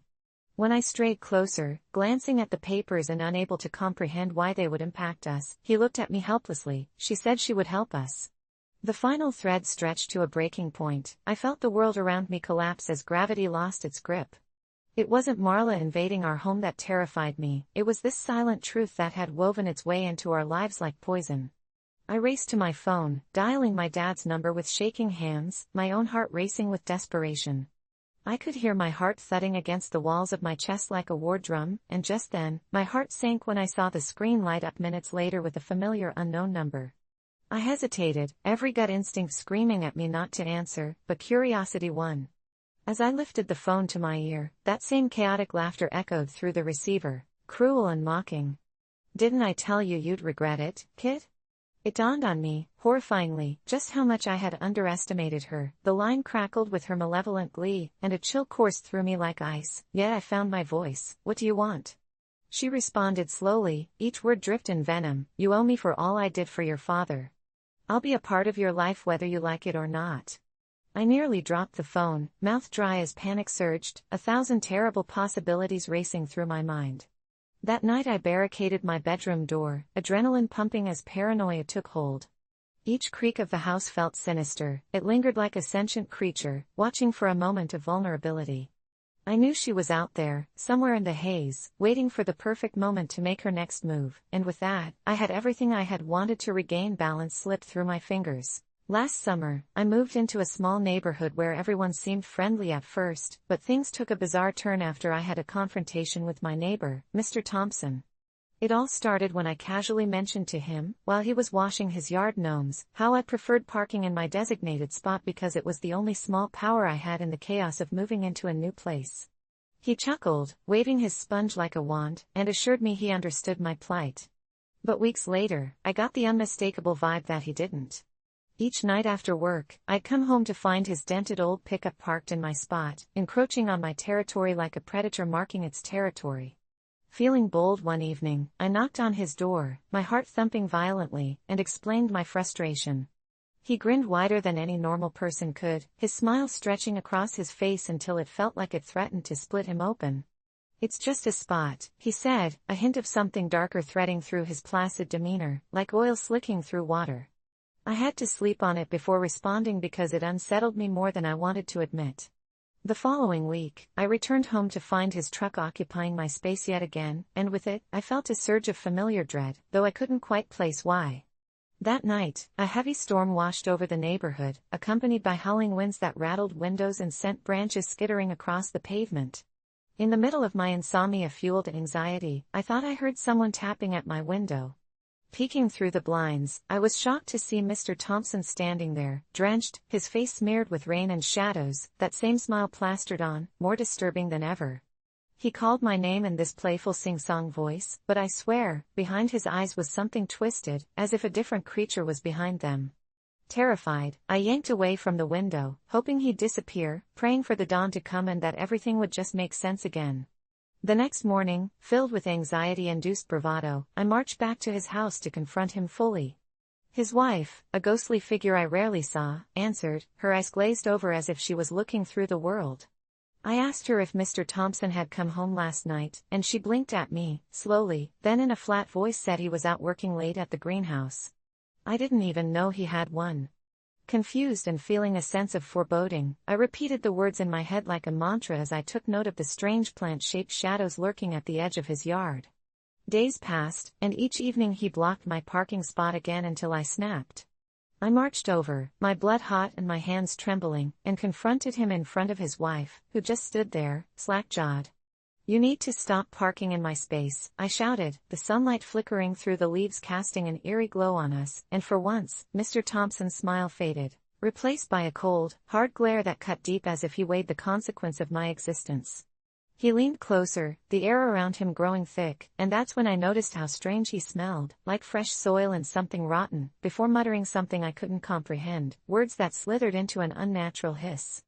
I backed away slowly, hurriedly retreating home, but the very next day, I found my car's tires slashed, neatly done with the precision of a surgeon. Fear crept through me as I watched that cursed pickup parked yet again in my designated spot later that night. Deciding I couldn't take it anymore, I filed a complaint with the HOA, but nothing came of it. Apparently, they were quite fond of Mr. Thompson and had no reason to believe my story. In an act of desperate folly, I turned to social media and connected with a local group about neighborhood issues, sharing my strange, escalating situation. Surprisingly, others chimed in with their strange experiences of him. People spoke of unsettling artworks made of nature's remnants that he gifted them, of their pets going missing. The fear blossomed into something all-consuming, and I couldn't shake off the feeling that Mr. Thompson was somehow connected to the missing pets, perhaps a sacrifice to the odd, twisted plants that apparently thrived in his mysterious greenhouse. Then, on a particularly tense night, I heard rustling outside my house, followed by soft whispering. Peering outside, my stomach dropped. There he was, Mr. Thompson, standing among the shadows with some others, figures I didn't recognize, as they circled something low to the ground. The dim light caught the glimmer of a long, slender object that glistened like a knife. Before I could catch my breath, they turned in unison, their expressions becoming warped, contorted mixtures of glee and malevolence, eyes shining like bleached bone, and I stumbled backward, panic spiking, the dark veil of night swallowing me whole. I resolved to end this once and for all. I waited until the next evening, finally gathering enough courage to sneak into his backyard. I needed proof. Just as I ducked beneath the overgrown vines, there it was, the greenhouse, more like a mausoleum, shrouded in darkness, where the air felt heavy with secrets. Peering through the glass, I could barely breathe. What I saw would haunt me forever. Inside lay not just plants but fragments of what looked unmistakably like the missing pets, their fur woven intricately amidst the foliage in a reverent show of grotesque artistry. Bottles of dark liquid lined the shelves, and I realized I had stumbled upon something far worse than mere vengeance over a parking spot. They had turned into something sinister, a cult dedicated to reclaiming life through bizarre rituals, and suddenly, my car didn't seem like an innocent dispute anymore. It was an offering of insidious attention. I slipped back home, heart pounding in rhythm to my blind terror, attempting to rationalize what I'd seen but knowing deep down there was a price to pay. Despite my fears, I couldn't let him continue getting away with it. The more I thought about it, the more I realized I had inadvertently become the centerpiece of their twisted offering, the outsider whose boundaries they would not respect. I dug deeper into local lore and found a chilling story of disappearances linked to a green thumb that preyed on the naive and unsuspecting, a sordid tale of nature reclaiming itself through blood and bone.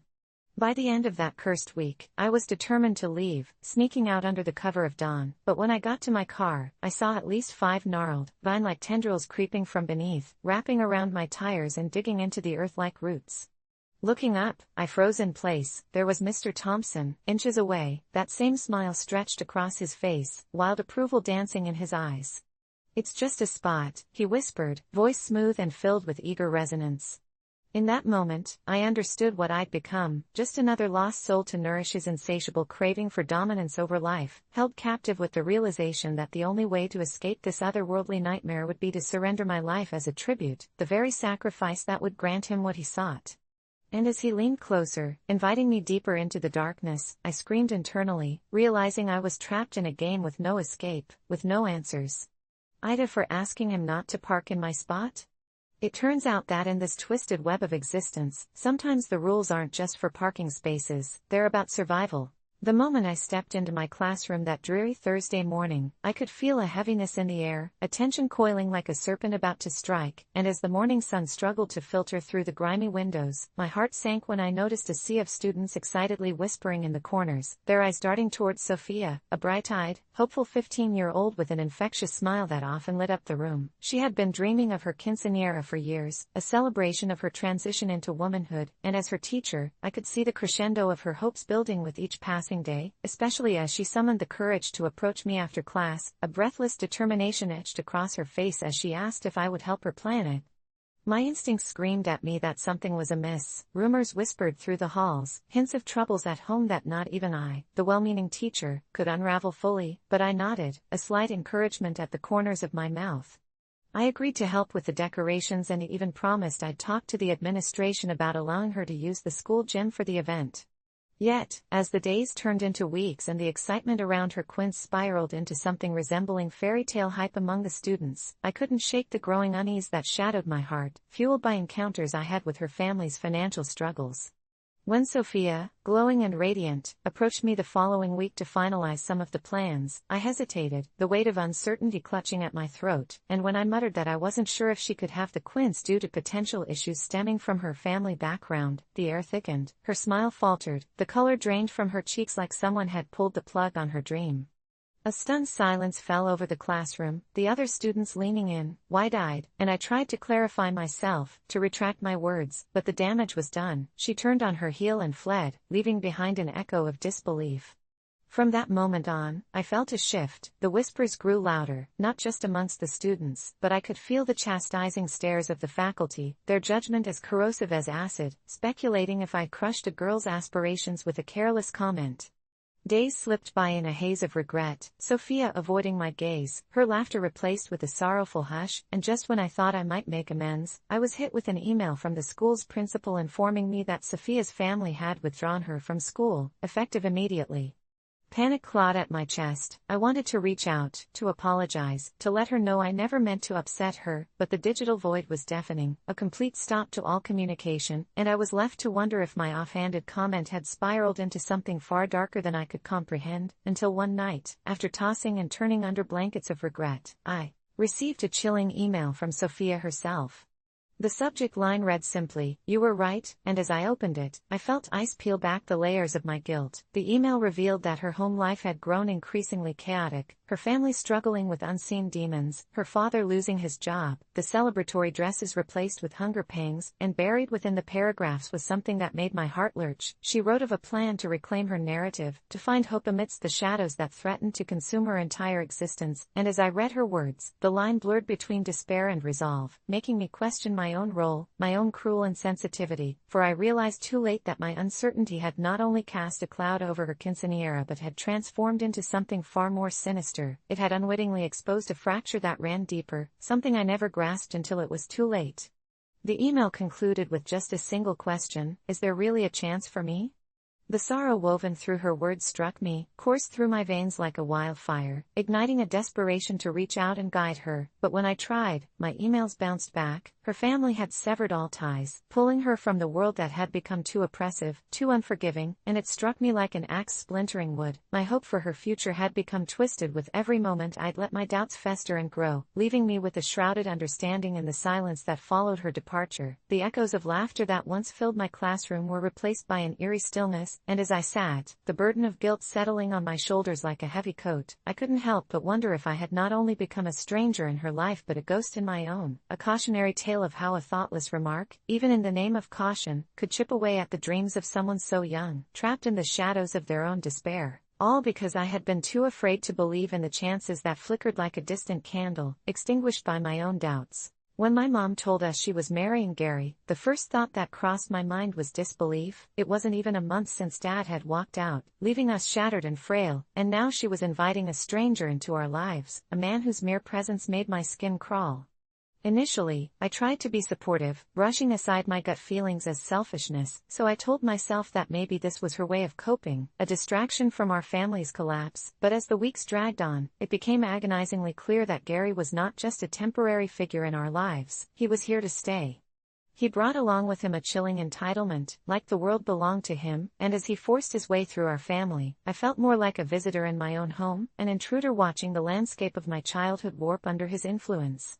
The first time he yelled at me for leaving my shoes in the hallway, I told him it was no big deal. I was tired of the fighting, the sorrow of our broken family, but something deep inside me snapped. It was the way he stood there, his hands on his hips, like he was ready to bulldoze through whatever shred of dignity I had left. That night, as he slept blissfully beside my mother, I imagined him waking to find his face painted with my dad's words, the ones that had left our family in tatters. I wanted to scream at her about the mistake she was making, how he would never fill the void Dad left behind, but every time I tried, the words choked me, turning my voice into whispers drowned in my fear of breaking her already fragile heart. Yet, there came a moment, just a fleeting moment, as she cooked dinner one night, hinting at another family trip, that the rage boiled over. With my fist clenched and my heart racing, I yelled, "You'll regret picking him over us." The silence that followed was palpable. I thought she might throw something or, at the very least, give me a stern talking to, but instead, she froze, her spatula midair, eyes wide and glazed with shock. I felt as if I had fired a bullet into my own heart, and when she finally spoke, her voice was so small it broke me. "We need a new beginning, and I'm not asking for your approval." Those words hung heavily in the air, stinging like a slap when they settled around us. It was a bitter realization that my childhood was effectively over. In her eyes, I was just a child holding on to the past like a toddler with a ragged security blanket, while she wished for rebirth into this new life with Gary.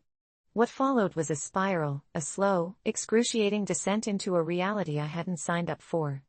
Gary installed webcams around the house, claiming it was for our safety, but it felt more like a prison, as if the walls had ears to report every tiny dissent I dared to voice. He would smirk when Mom wasn't looking, his gaze slicing through me like a knife.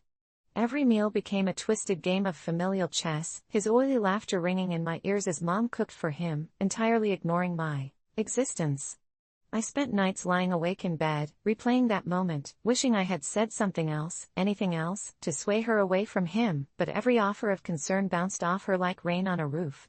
Then one fateful night, as I lay there contemplating another day of uneasiness under Gary's rule, I heard a commotion coming from the living room.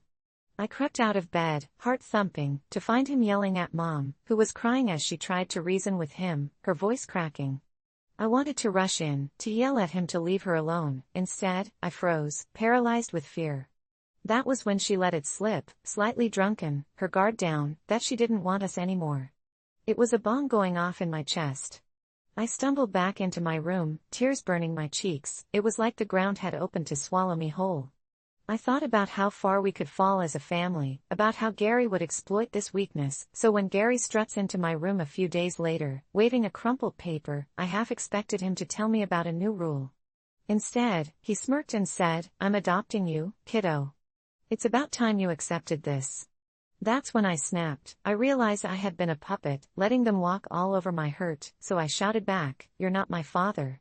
The ensuing silence felt oddly nostalgic, as if anyone could hear each shattered fragment of my resolve play out. That's when something deep and ancient within me awoke, a primitive response to defend against the encroaching darkness.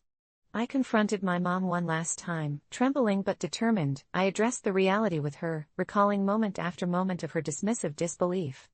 "You won't be happy with him," I said, every word laced with an urgency rooted in pure love for my family. "He doesn't care about you, he treats you like some pathetic plaything." I'll never forget the moment her eyes darkened, a storm brewing beneath the surface as she spat back, "You are too young to understand love." A flicker of regret crossed my mind when I bolted, stomping upstairs, but I held on, convincing myself this was my last act of defiance. The following week, I stood in front of my old friends at school, sharing my story, trying to piece together the shattered remains of my heart. They listened, some nodding, others swiping tears away, their empathy wrapping around me like a balm, healing the jagged edges that Gary and Mom had left behind. But just as I began finding strength in their kindness, I received a message from my mom, an ominous text saying she didn't want to speak with me again. I felt gutted but also invigorated, the urgency to protect my fading family now morphing into a will to break free. I started planning a life without the continued weight of a reality tethered to Gary, until one day, my phone buzzed with the dreaded news: Mom had taken off with Gary, leaving everything behind. Maybe she saw it coming, or maybe she was always willing to trade legitimate love for empty promises.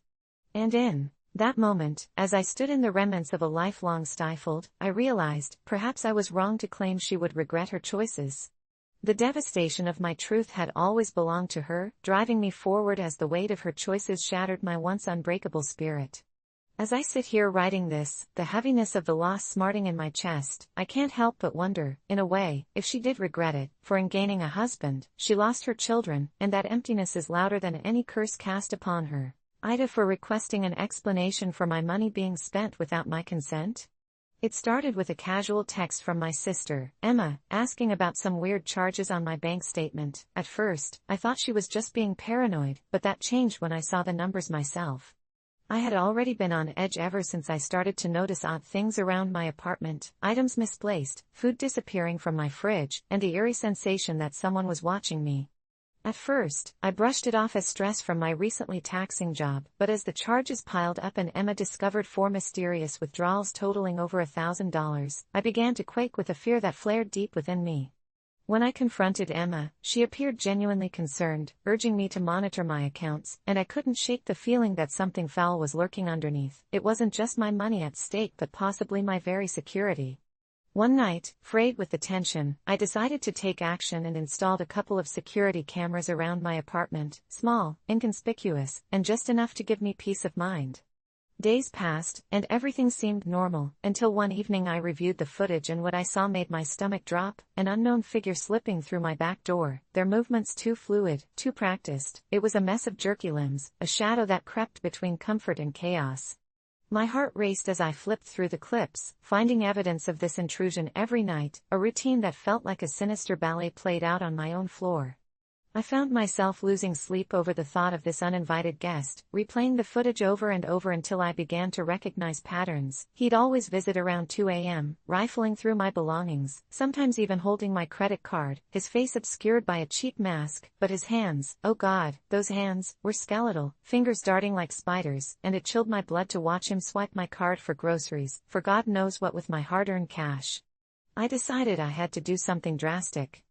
Gathering my courage, I called a private investigator who specialized in cases of stalking and theft. After explaining my situation, he seemed just as perplexed, yet assured me he'd find the truth. He assured me I was not alone in this battle, and with my permission, he installed discreet cameras and started monitoring the situation. The next evening, I was jolted from sleep by a loud creak, the unmistakable sound of my back door swinging open. Heart pounding, I turned on the monitor to see the masked figure once more, but this time he wasn't alone. Standing beside him was another figure, a woman in a flowing white dress, her long hair cascading in waves that concealed her face. They were conversing, low murmurs spilling into the silent night, and for a moment, I could have sworn one of them gestured towards my camera. Was this all just a sick prank? Suddenly, the two turned, and I could see the woman reach out, trailing her fingers over the edge of a knife she pulled from her waistband before wrapping her hand around the figure's wrist.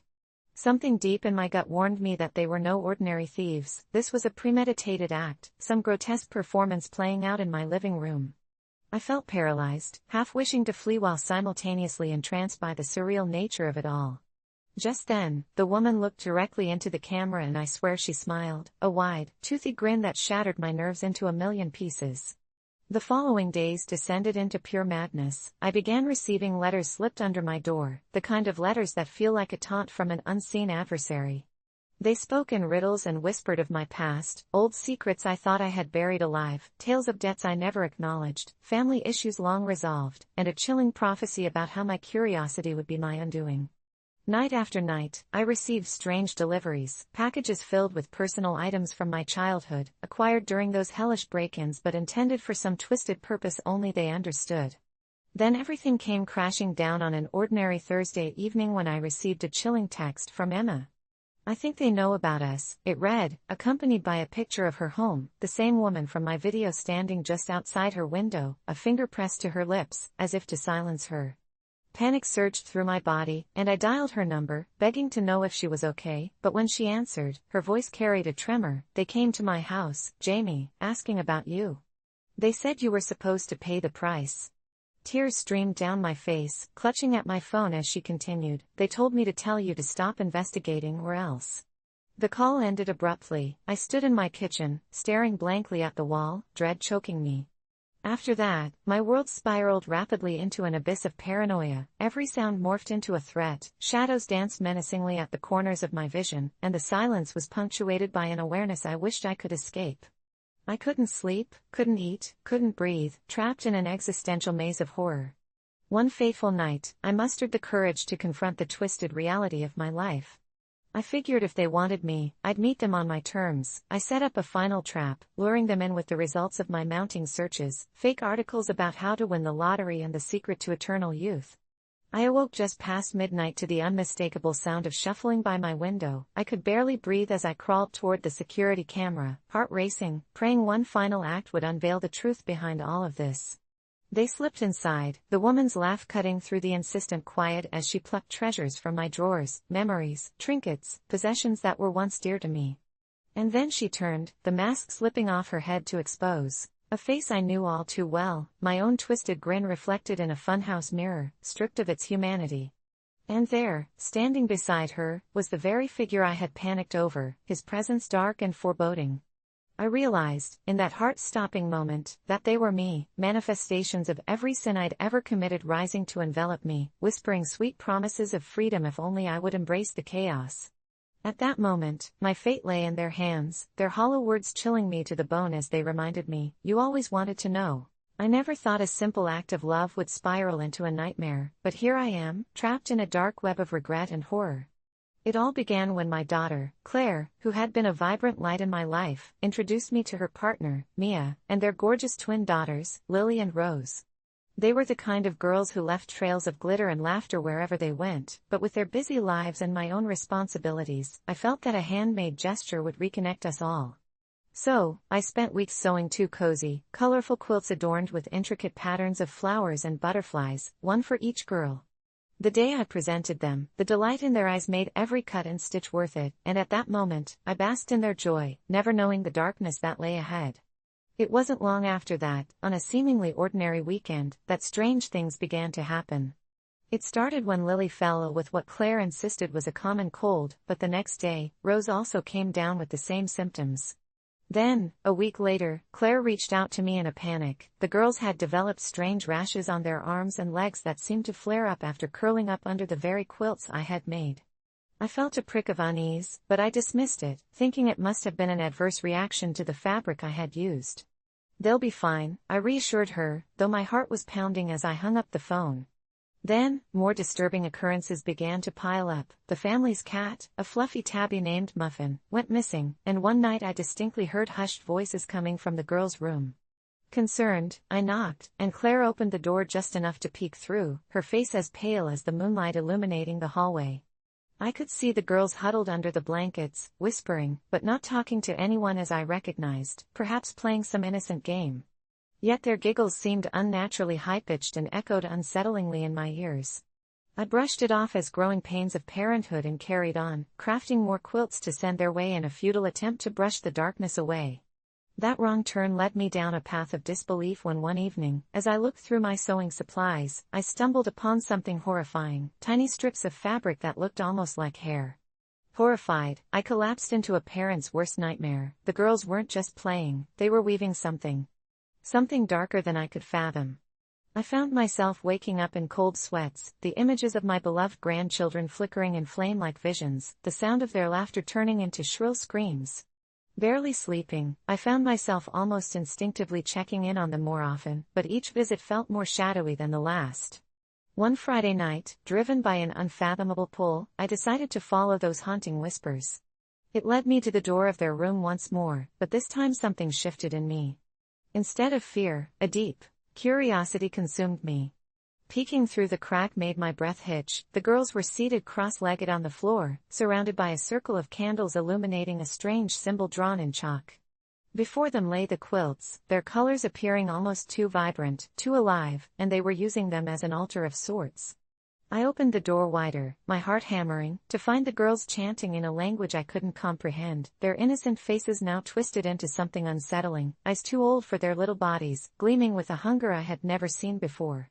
They turned to me in unison and smiled, revealing teeth that glinted unnaturally in the candlelight. Join us, Grandma. They chimed, voices thick with something unnameable.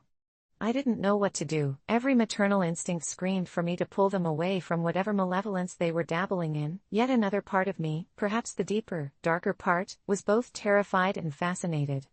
I backed away, closing the door quietly, wanting to give them space while also terrified for their safety. I tried calling Claire, but my hands shook too violently to dial correctly as dread choked me. The following week spiraled out of control.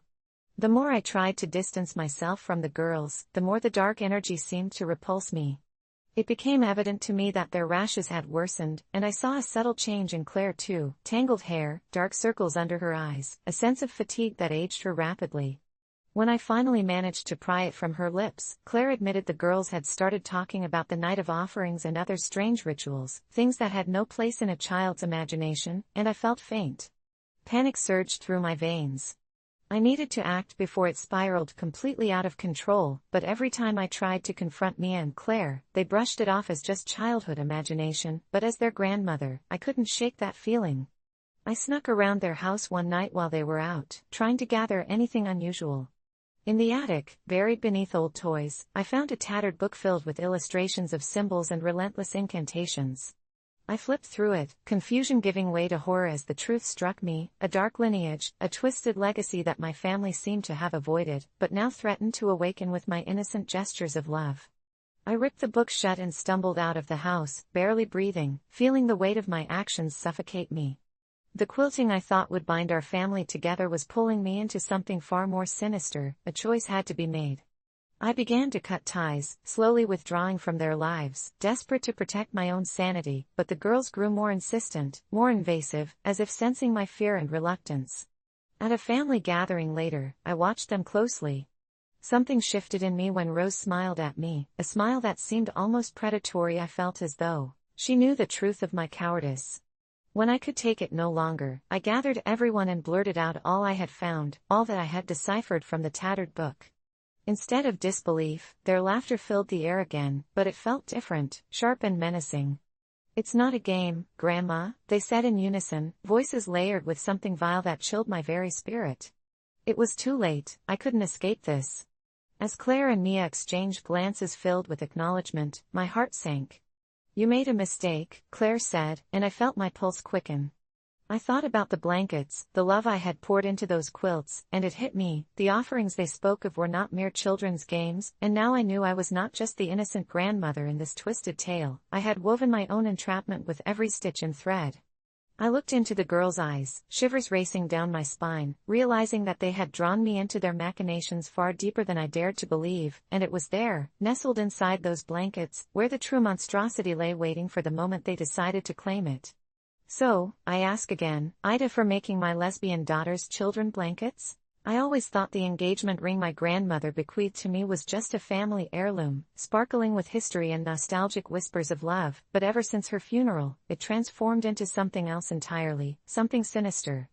When she passed away, my mother sobbed uncontrollably, clutching at her heart as if it might burst from grief.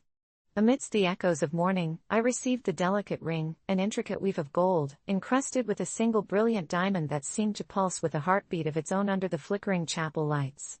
For days, I kept it hidden in a small velvet pouch in my drawer, overwhelmed by not just the weight of loss, but the sense of obligation that accompanied such a treasured legacy. My mother, however, started dropping hints about how it rightfully belonged to her, how it was part of our family's bloodline, and how I shouldn't keep it for myself.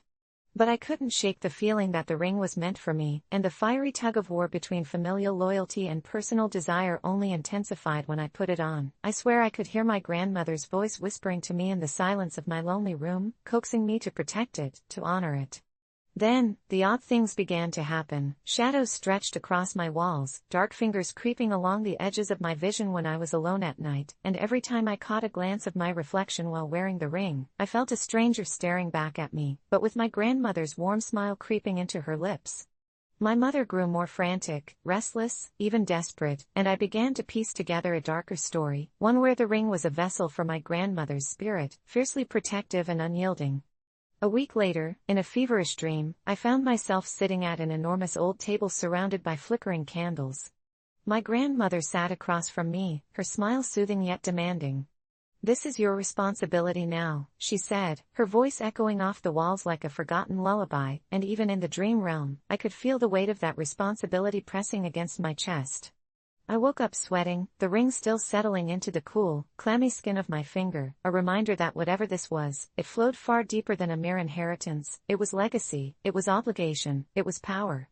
My mother, however, had a darker intention. She wasn't just mourning, she was scheming, obsessively trying to reclaim the ring as if snuffing out my claim would sever some invisible link to our family's history. Anxiety gripped me, twisting my thoughts into frenzied knots. Who did I trust? Weeks dragged on, and I felt the shadow of my grandmother's spirit wrapping tighter around me as whispers morphed into bolder calls for protection. One night, she was more vivid than ever, her voice an intoxicating melody laced with urgency.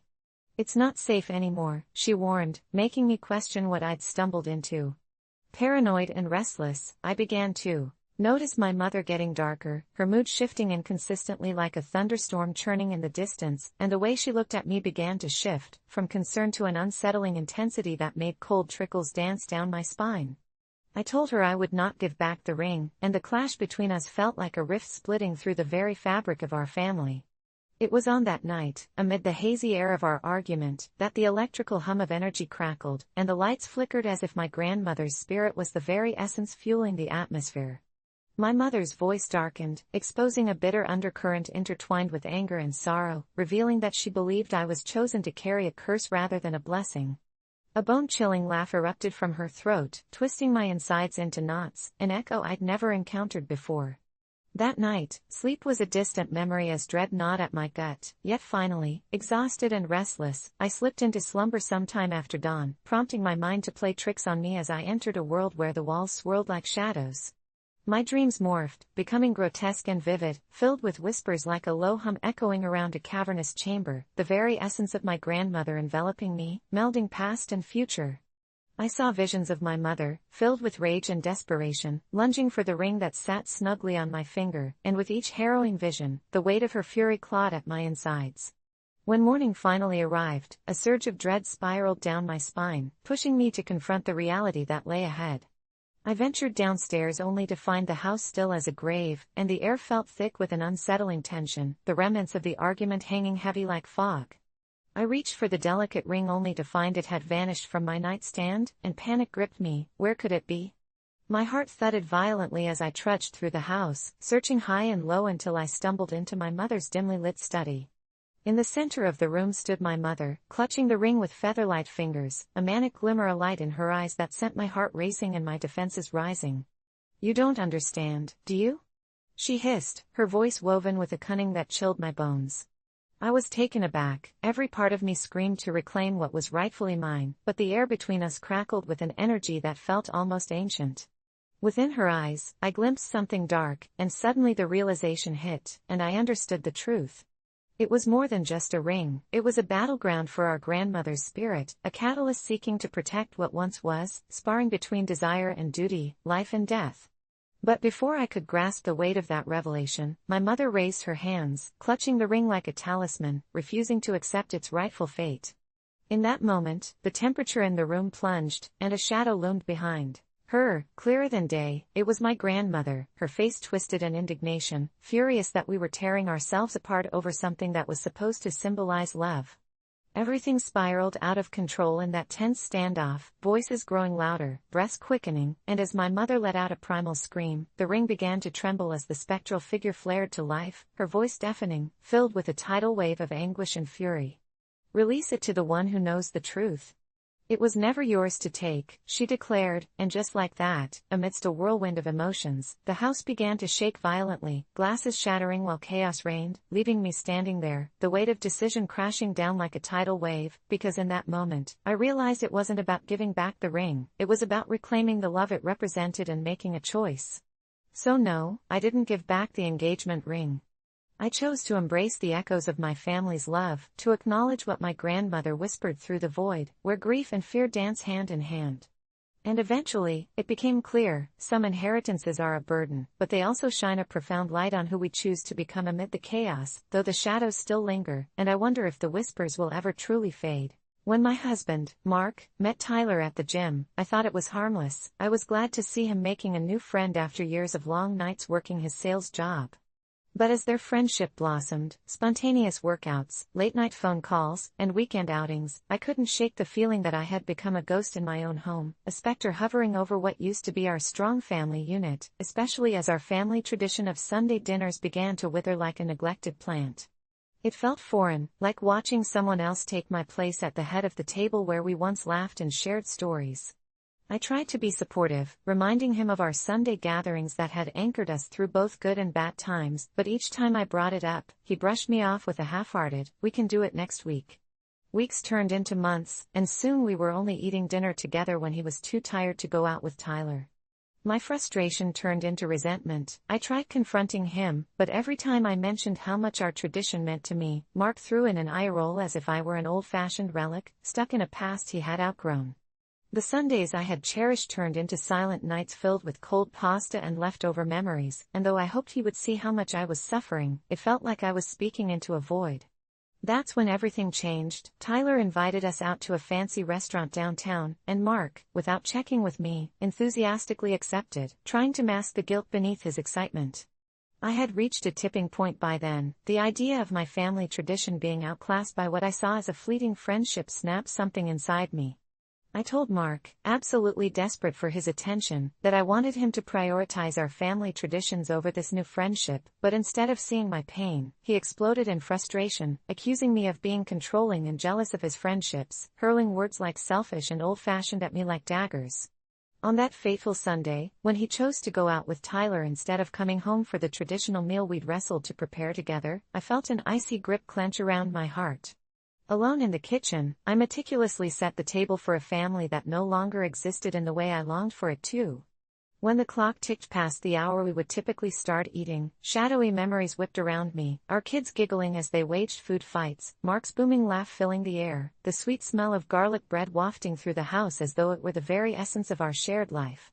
Then, as if on cue, a knock echoed through the silence, startling me. When I answered, I was met not with Mark and his sly smirk but with Tyler, who wore an expression of shame and good intention that I couldn't quite place. He stood there, holding a large bouquet of lifeless flowers and an empty food container marked takeout. Ty. I felt a rush of emotions crash inside me. Anger, confusion, and a deep sorrow riveted my resolve, but before I could identify one coherent thought, he started to speak. Mark had this at the restaurant, told me he'd be home soon, but... He trailed off, looking remorseful while guilt oozed from his body like sweat after a long workout. And just like that, I realized that I was not just losing Mark but all the warmth the family held had crumbled like decaying leaves. Tyler's voice trembled as he said, "He wanted to keep going with our friendship, but I didn't know you were feeling this way when I invited him." With Tyler standing there, I felt every sunbeam of hope vanish, the air thickening with unspoken truths. He didn't even understand. How could he? Mark had grown so entranced by this new life that the shadows of our past had intruded upon my very soul. When I finally raised my voice, I felt emboldened, accusing them both of neglect and disrespect. You think friendship's easy, but family is built on something deeper. It's respect, loyalty, and moments shared over years. You can't just glamorize a flicker and let it drown out a flame, I shouted, voice cracking, losing its strength as Tyler seemed to shrink before me, a boy caught in the crossfire of a battle he never wanted to join. I just wanted him to have fun, he muttered, eyes cast downward. I didn't mean to hurt you. I felt a torrent of emotions bubble inside me. Deep down, I knew Tyler was merely a conduit for a chasm that had formed between Mark and me, rooted in neglect and bitterness. Suddenly, the door swung open, and Mark stepped in, laughter echoing against the walls, jangling like bells on a frayed wire. He paused, taking in the sight before him, me, standing defensively, Tyler looking about ready to fold in on himself, and suddenly it struck me that I had become the villain in this narrative. "What's going on?" Mark asked, the laughter draining from his voice. I stood there, trembling, feeling immeasurable anger but also a pang of desperation as I fought to find the right words. "Mark, you're losing us." The syllables formed a shaky confession laden with heartache, and it was as if the room began to tilt, shadows shifting ominously as the truth of my pain spilled out into the open air. In that agonizing moment, vulnerability consumed me, and I saw Mark's face crack open, confusion swirling with realization. Could we claw our way back to the shared memories we used to laugh about like old friends? Could he embrace our tradition instead of dismissing it for something ephemeral? Silence fell heavy between us, and I knew we were all standing precariously on the edge of a broken promise, one thread still connecting us to the flaking facade of our home life, closely adhered to a memory that was slowly being eroded by the tide of indifference. I remember the day my friend Jay gave me the expensive clothes like it was etched into my mind, a vibrant blur of silk and stitch set against the mundane backdrop of my cluttered apartment. Jay was a fashion influencer, strutting through life like a peacock, draped in designer pieces that sparkled in the sunlight. We met in college, two misfits who bonded over weird hobbies and alternative music, and just when I thought I was past the days of scraping by, Jay surprised me with bags overflowing with items from his latest collaboration, luxury clothes that danced around their own presence with excellence. My heart swelled at the gift. I didn't just see clothes, but a ticket to a world I felt I could never belong to, a place where confidence dripped from every seam. For weeks, I wore those clothes like armor, striding through life with newfound bravado. Friends, acquaintances, even strangers complimented me, their kind words wrapping around me like a warm embrace as I reveled in the prestige those clothes brought. But as my inner circle of friends began to dwindle, whispers ran through our group. Some suggested I sell them for a quick buck, pieces like that fetched sky-high prices, they said, while others told me horror stories about friends who had borrowed expensive items and ruined them. One night, over too many cheap beers and too much bravado, I decided to post the clothes online, just to see what interest might spark, but when I woke up that morning, I felt sick at the thought. Jay had spat out warnings about the pitfalls of selling gifts, their possessions no longer, and the moment you let them go, something within you starts to wither just like that little green plant in my apartment that never thrived. The next day, Jay texted me, asking if I'd reconsider. His tone was neither accusing nor pleading, simply curious, had I really done it? I agonized, my stomach twisting like a kite caught in the wind, and the guilt clawed at me like a feral cat. I texted back, I didn't sell it, I just thought about it. His response was cool, but something flickered in the back of my mind. Was he disappointed? That afternoon, I received an unexpected call from a number I didn't recognize. The voice on the other end sent a chill down my spine, a low, gravelly tone that pierced through the average daytime noise. "It's important you meet me," it rasped, and something deep in my gut screamed danger. I hung up, my heart racing like a train on a crooked track, but I couldn't shake the feeling.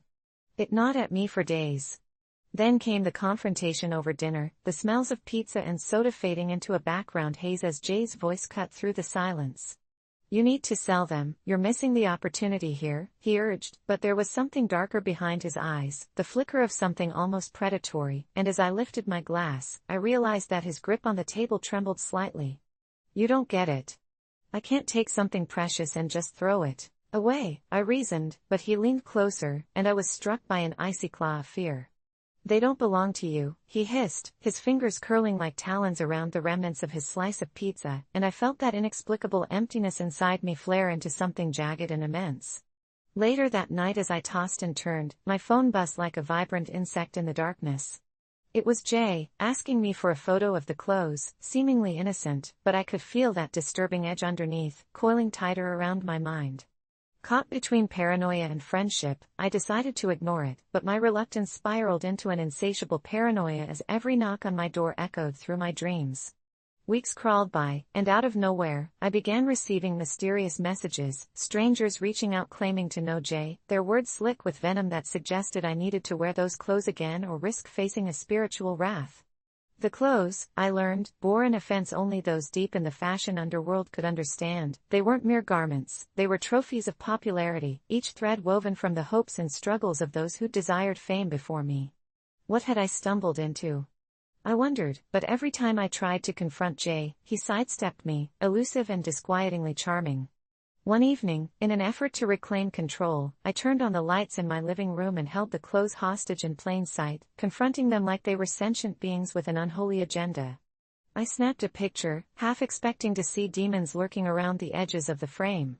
Days passed in a muffled haze, but then came the night. It was stormy, the wind howling like a pack of lost souls. I sat on my couch with a glass of wine, considering burning them rather than selling them, my heart drumming with the rhythm of fear and guilt. That's when the phone rang, eyes wide. I answered, and it was Jay again, frantic and clawing. "You want your life back. You have to wear them. If you don't, you'll never be free, he screamed through the receiver, almost incoherent. I felt tears prick at my eyes as I hung up. A tempest of panic swelled, but an insidious part of me wondered if wearing the clothes would liberate me from the shackles that had been tightening around my heart. Just that night, amid crashing thunder, I slipped into the most regal piece Jay had gifted me. Instantly, a wave of euphoria washed over, making me feel alive and powerful. The clothes wrapped around me like an embrace that transcended simple aesthetics. But as dawn approached and the light turned madly crimson, a creeping sensation clawed its way up my spine, and I caught a glimpse of myself in the old mirror. The reflection that looked back at me was distorted, twisted. It was Jay's face morphing into mine, wearing my own features in a grotesque parody. I felt the full weight of the clothes dragging me deeper into a void, and suddenly the price of acceptance became evident. The expensive threads were binding me to him. I stumbled back, ripping the clothes off as the fabric felt like razor blades against my skin, and while they landed in a heap on the floor, the moment they fell, the twisted vision vanished. Jay called for me again, begging, pleading, almost crying, and I went cold inside. I locked my door and tossed the clothes into the old furnace in my building's basement, adrenaline buzzing like a hive. Before I could feel relief, the pounding on my apartment door echoed through my mind. Jay, desperately wanting to reclaim what was his, but they weren't his anymore. You can't throw them away. They're mine to control, he shouted, his voice breaking and unraveling into something almost pitiful. I didn't respond, just sat against the door, feeling the weight of both decisions crashing onto my shoulders.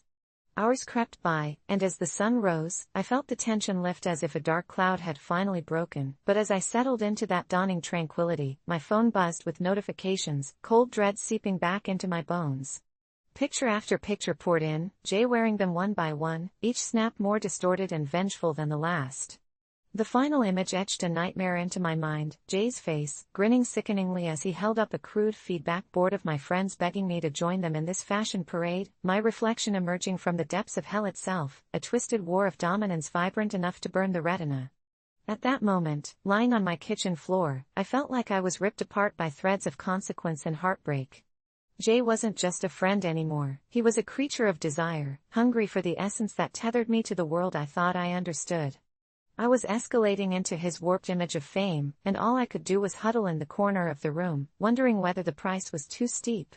It dawned on me then that the clothes hadn't just been a gift, they were a curse, a striking reminder that sometimes, when greed wraps its hands around your heart, it obliterates not just what you have but the familiar warmth of the person you thought you once knew.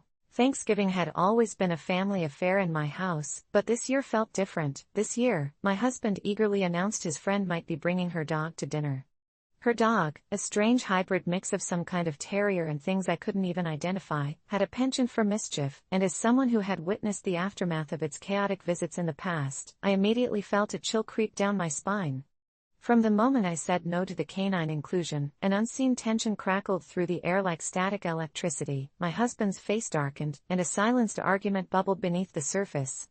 It's just a dog, he'd insisted, but I couldn't shake the memories of Thanksgivings past where that little beast had devoured half of my cousin's pie and shredded a pillow beyond recognition while the adults were too distracted by football to notice. Besides, there was something unsettlingly unnatural about how that dog would stare at me from the corner of the room, its dark eyes boring into my soul, as though it were waiting, watching, plotting. In the days leading up to the dinner, I was met with accusations of being a dog-phobe, and while I had nothing against dogs in general, there was something profoundly off about this one. When Thanksgiving Day finally arrived, I found myself setting the table with a sense of dread, the silence of my reluctance hanging thick in the air. As my husband and his friend arrived, I noticed she wore this bizarre, almost victorious grin, as if the anticipation of chaos fueled her swagger. "You didn't really think she would have to leave her dog behind, did you?" She chuckled, throwing me a look that sent a shiver down my spine. The door swung open, and Toby, a name the dog bizarrely longed for, pranced into the house, his small body wiggling eagerly. I felt a knot form in my stomach as it darted around, sniffing everything, as if cataloging my life's most precious belongings. Dinner progressed amid the usual laughter and chatter, but I couldn't focus, my unease festered like a wound. That dog, now settled like a predator on a distant rack of bones, would occasionally fix me with its unsettling gaze, and each time I caught it watching me, the atmosphere warped around us. I started hearing whispers in the shadows, hushed tones that sent an ice-cold tremor through my bones, as if conversations were happening just out of sight, echoing thoughts that were never spoken aloud.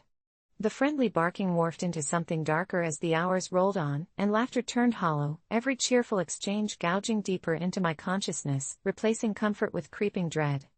At one point, while serving turkey, I looked up only to see Toby at my feet, staring, his pupils dilated to a menacing sliver.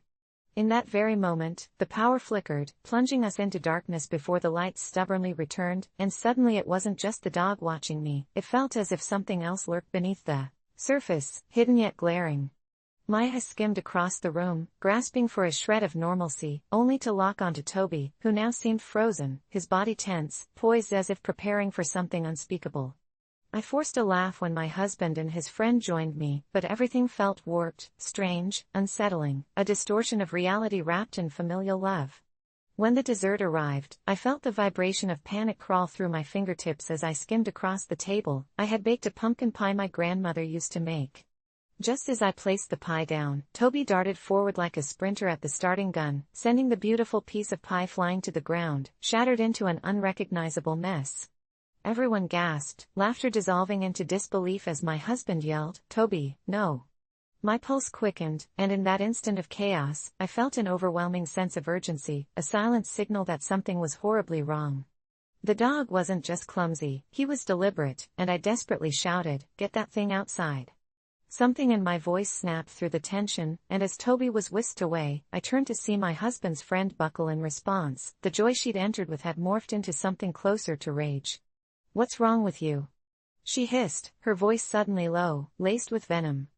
The rest of the night was a blur of hurried movements and strained silences, the air humid with unspoken tension, until I finally noticed the flickering lights again, casting strange shadows that danced along the walls. The whispers grew, now harsh and chaotic, mocking me, taunting me. I couldn't shake the feeling we were trapped in some cruel play, and that little dog, no, that creature, was pulling the strings. Just as I thought the worst was over, the front door swung open, and I caught sight of Toby again, alone, sitting eerily still on the porch, head cocked at an angle, as if he had a message to deliver. My blood ran cold, an instinctual fear curling within me, and the room fell silent as everyone turned. "Where's your friend?" I choked out, my voice trembling. Just then, the atmosphere shifted, a cloud of apprehension flooded over us, washing away any last ounce of warmth. I glanced at my husband, only to see his face pale, eyes wide with terror. "She's got to be joking, right? She didn't go out there, did she?" he gasped, his mind racing. Time seemed to slow down. I had unintentionally opened a door to something dark and unfathomable, and as panic mounted, I braced myself in silence, a haunting thought spiraling within my mind. What had come into our lives alongside Toby? I kept searching for my husband's friend, but it felt as if she had vanished into the ether, a specter hidden among shadows. My heart raced wildly, the whispers louder now, seemingly orchestrating my descent into dread. I gathered the courage to open the front door, and what I saw snuffed the last flickers of hope from my mind. There, on the porch, was Toby, but the dog wore a face unmistakably adorned with blood, brighter than the crimson hues of falling leaves. What happened next unraveled everything. The shadows conspired, my husband stepped out, and in that instant, the world twisted, the line between human and beast blurred. I stood frozen as a deafening howl pierced the night. The laughter of my family became grotesque, mocking me, pulling me deeper into the oblivion. AITA. My once warm Thanksgiving dinner dissolved into echoes of despair, leaving me to wonder if my simple refusal had unleashed something far darker that lay nestled in the shadows, forever altering our lives, forever horror-drenching my innocent hopes. I always thought the worst pain I could feel was when I found out my parents were getting divorced, but that feeling shifted like quicksand the night my little sister, Lily, came to me with tear-stained cheeks, her voice trembling as she confessed that she had gotten her first period. She was just 11, and the innocence of her childhood streaked through her eyes, now clouded with embarrassment and confusion. I had been bracing myself for a long time, what with the endless conversations overheard at school and the so-called talk my mother gave me 2 years prior, but nothing could prepare me for the look on Lily's face, that mixture of fear and a burgeoning understanding of the chaos that awaited her. I tried to put on a brave face, forcing myself to recall the advice I had read online, about being supportive, about nurturing that bond since we relied on each other like life buoys in an unforgiving sea, even more so now that our parents were consumed by their own turmoil and neglecting us, both lost in their separations. I pulled her into my arms, and as she sobbed quietly against me, I was instantly pulled into a pit where the emotions swirled like a dark tornado, and in that moment I knew I had to step up, to protect her from the harshness of reality. I grabbed a roll of toilet paper and a pad from the bathroom, mind racing, recalling our mom's half-hearted attempts to prepare Lily for this moment. I quickly returned to her, guiding her through the basics, but in doing so, I stumbled upon an unsettling reality hidden in the folds of my sister's innocence. She revealed, hesitantly, that the other girls in school mocked her for being late and starting her period, whispered cruel jokes about how unsophisticated she was while hinting at something I feared she'd overheard about girls turning into women. I assured her it was normal, that our bodies had a way of doing things at their own pace, but as I said it, guilt gnawed at my insides, eating away at my conscience. How could I comfort her when I knew that what lay ahead would likely be filled with heartache, loneliness, and fear? We sat there on the edge of her bed, the quiet of night wrapping around us like a cold blanket, and with every wave of her breath against my shoulder, I felt the enormity of her vulnerability resting heavily on me. I tasked myself with being her protector in a world that often felt far too dark and unforgiving. I promised her that she wouldn't have to go through this alone, that I would always be there. Little did I know, those words would lead us down a path none of us were prepared for. The next day, Lily seemed different, almost more mature, as if a weight had somehow settled into her.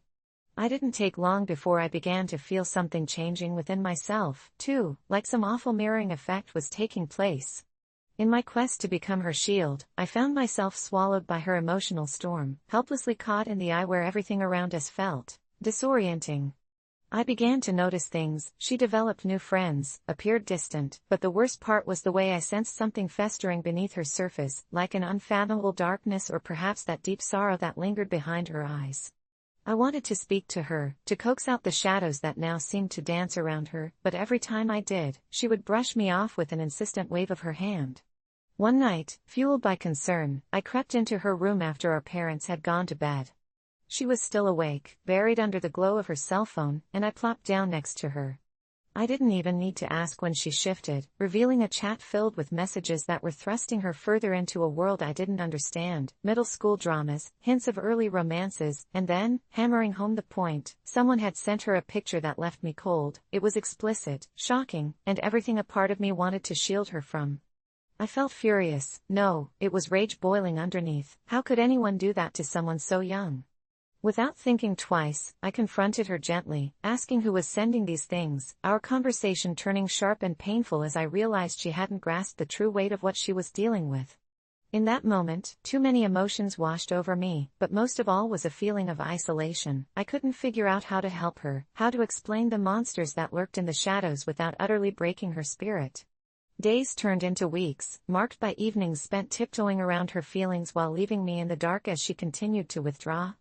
The minute she slipped out of my sight, it felt like I watched her die a little more every day, unraveling from love and into something that, well, what? I started to piece things together, realizing she began skipping classes, never mentioning who she was with, and then one day, she didn't come home at all. My heart crashed and burned in swirls of chaos as I called her friends, her school, my hands trembling in utter panic. Each second she remained away felt like ice carving into my veins until finally, as dusk set in, she sauntered through the door, seemingly unfazed by the hours spent being lost. As I bolted to her side, I searched her downcast eyes for answers, feeling that primal instinct to protect her surge one last time. When I asked where she was, she bristled, snapped back like a taut string before slipping into silence. I grabbed her arm, desperation creeping under my skin, and that was when things took a twisted turn. I felt fire ignite within her gaze, a fierce rebellion that she was beginning to nurture, and in the split second I had touched her, something deep inside flickered. I didn't expect her to lash out, her entire being springing into life, demanding that I back off. In that moment, I knew I had gone too far, that I had unintentionally shoved her closer to the edge. I hadn't voiced the words that were screaming in my mind. I was afraid that forcing her to reveal herself would only make her run further into that abyss. A part of me didn't want her to feel like I was another adult trying to control her. I had hoped to be her ally, her refuge, but she stomped upstairs, slamming the door in my face, and my heart shattered. For the next few days, I treaded carefully around the house, tiptoeing as if walking on shards of glass, instinctively holding my breath each time I heard her room creak. Then, another vision of anger flashed unveiled. I could feel my heart thundering as I heard muffled laughter from her direction, friends gathering outside to tease, and I saw them, those girls I had never approved of before. Who were they? I wanted to know why they were allowed to drag her into their world when it seemed to drip with deceit. I was about to barge out there, to pull her back, but suddenly I stopped. I felt this cold wave of clarity, recognizing that if I did invade her space, my little sister may very well tumble into an abyss far darker than what I had imagined. Instead, I chose silence, wrestling with the demons of self-doubt feeling heavy on my shoulders. Days blurred into months like an out-of-focus movie reel, and soon, my worst fears became reality. I found myself sitting across from a counselor, poring over the underlying pains that now accompanied our family, the way it twisted into this labyrinth of hurt, questioning where I had failed in being a sibling, and somewhere along the lines, I realized I had handed her over to those shadows, letting those dark forces seep through like poison into her very core. The last few weeks since we had that fight left me shattered. Late-night phone calls from parents screaming over the phone made everything tragic, like a play for a performance nobody wanted to witness. I felt the sting each time I saw her retreat into the darkness, feeling helpless behind my own walls, and knowing I would likely remain in the background while she began to spiral down that path without me. What hurt most was the knowledge that, while I had desperately tried to be her savior, I had ultimately failed in one crucial aspect. I didn't truly understand that stepping up meant giving her the space to figure out her identity without my controlling shadow looming over. The question haunted me, echoing incessantly, was I truly right or utterly selfish in wanting to drag her back from that darkness? What I had to learn, and what I hoped she could too, was that the road toward each other may be laden with shadows, but if she were in the darkness, I would be waiting for her beacon light, hoping she wasn't too far from remembering how to shine. When my fiancé, Tom, and I decided to move into our first home together, I imagined the smiles, laughter, and warmth we would fill it with, but everything changed the day I voiced my concern about his cousin's girlfriend, Clara. Clara had always rubbed me the wrong way, her laughter too loud, her words too cutting, and one particularly unsettling memory of a family barbecue haunted me. She cornered me, her cold eyes glinting with mischief, and whispered, loud enough for everyone to hear, about my past struggles with anxiety, painting me as some fragile, broken person. I brushed it off back then. Family dynamics can be complex and feigned a smile while the red crept up my neck. But as moving day approached, I felt a creeping dread about the idea of her plopping on our new couch, treating our space like her personal stage. So, in an attempt to safeguard our peace, I brought it up to Tom, explaining how uncomfortable it made me to think she'd feel entitled to our home, that I just didn't want her to bring her drama and condescension into this new chapter of our lives.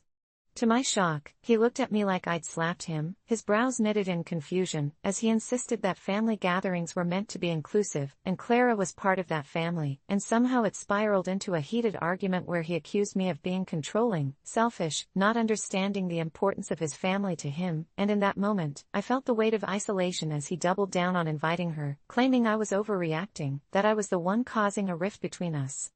I found myself in the eye of a storm I couldn't comprehend, where my feelings meant nothing, and he chose blood over the woman he was supposed to love most. It shattered me, and I felt like a villain in my own life, a true the fiancé versus the cousin's girlfriend tale playing out in a twisted sense of irony, and I thought of the odd glances she wouldn't hesitate to throw at me whenever Tom wasn't around, her calculated remarks piercing like daggers, but I kept quiet. When moving day arrived, the last thing I wanted was conflict, so I plastered on a smile and welcomed the chaos that came with a dozen family members stepping over boxes and trailing dirt onto our floors, but deep down I could feel that storm brewing. I'd already warned Tom, hadn't I? As the day unfolded, the house buzzed with laughter and chatter, and amidst the crowded living space, there appeared Clara, strutting in like she owned the place, her outfit representing some twisted version of classy. I felt an unsettling heaviness in my chest, and I excused myself to the kitchen for a moment of sanity, hoping a few deep breaths could drown out the noise. I poured myself a glass of water, feeling the cold glass against my sweaty palm when suddenly Clara appeared at the door, leaning against the frame with that same mocking grin. Aren't you tired of pretending to be the perfect fiancé? Or does he not mind that you're really just a little weirdo? she said, taking a deliberate step closer as if to intimidate me. Panic bubbled within me, and all the moments I had held back came flooding to the surface. I blurted out that she was unwelcome in our home. Silence. The kitchen, once filled with the scent of garlic and roasted chicken, turned so still it felt like I had yanked out the air from the room. Time slowed as her expression shifted, eyes narrowing, lips curling into a smirk tinged with malice. You really think a little boundary will save you? This is not just your house, this is our family, dear, she hissed, emphasizing the word "our" with venom that sent chills down my spine. It was at that moment, watching her intense gaze penetrate through my facade, that I realized I had inadvertently wedged myself deep into a battle I was bound to lose. The wall between us felt insurmountable, and when I finally emerged from that kitchen, it was to a scene that felt surreal, Tom caught in a web of confusion and frustration as Clara spilled the beans about our little confrontation. The smiles turned into whispers as a funeral-like hush descended over our guests. I could see some looking at me in pity, others stunned, and the dagger of humiliation plunged deeper into my already frayed nerves. It felt like I was standing on a precipice, the ground trembling beneath me, and in a split second of sheer panic, I realized I was not the only one threatened by this shattering tension. Tom's eyes flashed with anger, disappointment, and betrayal, and before I could explain, I felt the cold weight of the room's judgment tighten around my throat. He turned to me, voice low and trembling. Why would you do that? Why would you make a scene? It struck me like a slap in the face, heartbreaking because this wasn't about me being the focus of the drama. I had only been trying to set the stage for a peaceful beginning, so why couldn't he see that? Determined to resolve the chaos, I tried justifying my feelings, asserting my need for boundaries, but all I got in return was the flicker of anger in his eyes, a refusal to understand. Clara was still smirking, her victory evident as she leaned back against the wall, arms crossed, soaking in every moment of my humiliation. I felt as if I was the intruder in my own life, torn between my love for Tom and the need for self-respect, my very existence reduced to a battle over territory, and I finally spoke the truth, that I wasn't comfortable with Clara slipping in and out of our lives like she was a part of the furniture, and that anger transformed into terrible isolation as Tom stepped back, shaking his head, whispering that I didn't know how to play nice with family, that I would always be an outsider to his world. The words pierced deeper than anything Clara could have said. I stood there, wrestling with waves of despair, realizing the nightmare was not just her presence but the fact that I was losing him. It felt surreal in the aftermath as people hovered awkwardly, unsure whether to support me or defend him, the tension strangling the air, collapsing my hopes of love into ashes. I tried to refuse Clara's smug smile, but the reality sunk in like the darkness gathering around me. This was never going to end well, and as the night dragged on, I watched Tom grow more frustrated, more distant, and I realized that in trying to stand my ground, I had unwittingly dug a grave for our relationship, slowly trapped in a dissonance that had settled over both our lives, one that made me question if I was the villain or merely a puppet pulled by strings of a vengeful fate. Now the boundaries blurred, and all I could wish for was to rewind. Instead, I found myself waking up in our new home alone the next morning, losing sight of the dreams I once had, staring at the walls which felt less like comfort and more like a cage filled with memories of regret, uncertain whether Tom would choose to fight for us or slide into the shadows, where Clara lurked, waiting to further her twisted campaign against the fragile remnants of what remained of our love. I always thought high school drama was exaggerated in movies, but nothing could have prepared me for what unfurled one fateful Friday afternoon as I shoved my books into my backpack with trembling hands, my mind racing with anxiety over the upcoming prom. I had a casual friendship with Ethan, a guy who was smart and funny but had prolonged his geeky phase through all 4 years of school, and though he had a crush on me, I could never consider him as a prom partner, not with there being a big social hierarchy that I was desperately trying to navigate. It was already bad enough that Jenna and her clingy normie crew were constantly whispering about me, labeling me the loner who dared to choose her own path outside of their cliques. It was just supposed to be a night of fun and dancing, but I couldn't shake off the pressure of finding the perfect date to prove I belonged. As if the universe were mocking me, my phone buzzed with notifications, each one signaling a growing storm, Jenna's endless posts on social media revealing her preparation for the big night, and my heart sank as I saw her prime date, a popular guy, laugh and bewitch everyone with his charm. That morning, I had finally made it clear to Ethan that he wasn't my type. I had taken care to soften the blow but left him crushed nonetheless. Then came the worst part. His mother decided to confront me. She found me waiting at the school gates, her eyes sharp and probing, like those of a hawk who has spotted something amiss. My son told me you've decided not to take him to prom, she said, her voice laced with aggression. I offered her a polite smile, trying to diffuse the rising tension, but she bulldozed right through it. You need to look at your own choices, she insisted, drawing nearer, the scent of her cheap perfume wrapping tightly around me, like a noose. I could feel myself becoming dizzy, trapped in a suffocating spiral of anger and fear. The nerve of her, accusing me of ruining her son's prom when they hadn't even asked themselves the question that mattered. Why would I choose someone who spent most of his time obsessing over comics and video games? Listen, I managed to say, my voice steadier than my shaking hands, AITA for telling you to look at your son before blaming me.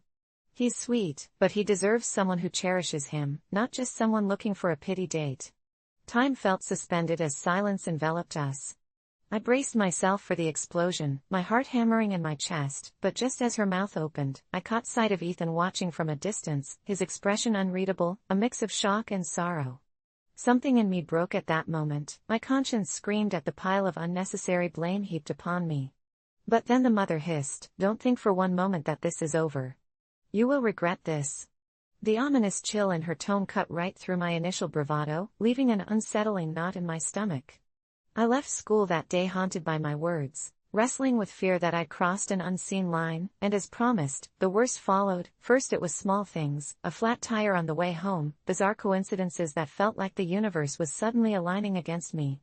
But at prom, things escalated viciously. Jenna and her gang surrounded me, each pitiful story swinging like a pendulum, as they mercilessly dissected my past choices in the light of social media turmoil, revealing the ugly underbelly of high school politics. I felt like a pariah, watching them tear down everything I thought I'd done right, with every smug remark layered with laughter. Just as it seemed I'd reached the lowest point of despair, the lights dimmed in the hall and the music thumped, drowning out Jenna's taunts momentarily. It felt almost cinematic as I moved towards the punch bowl, desperate for solace.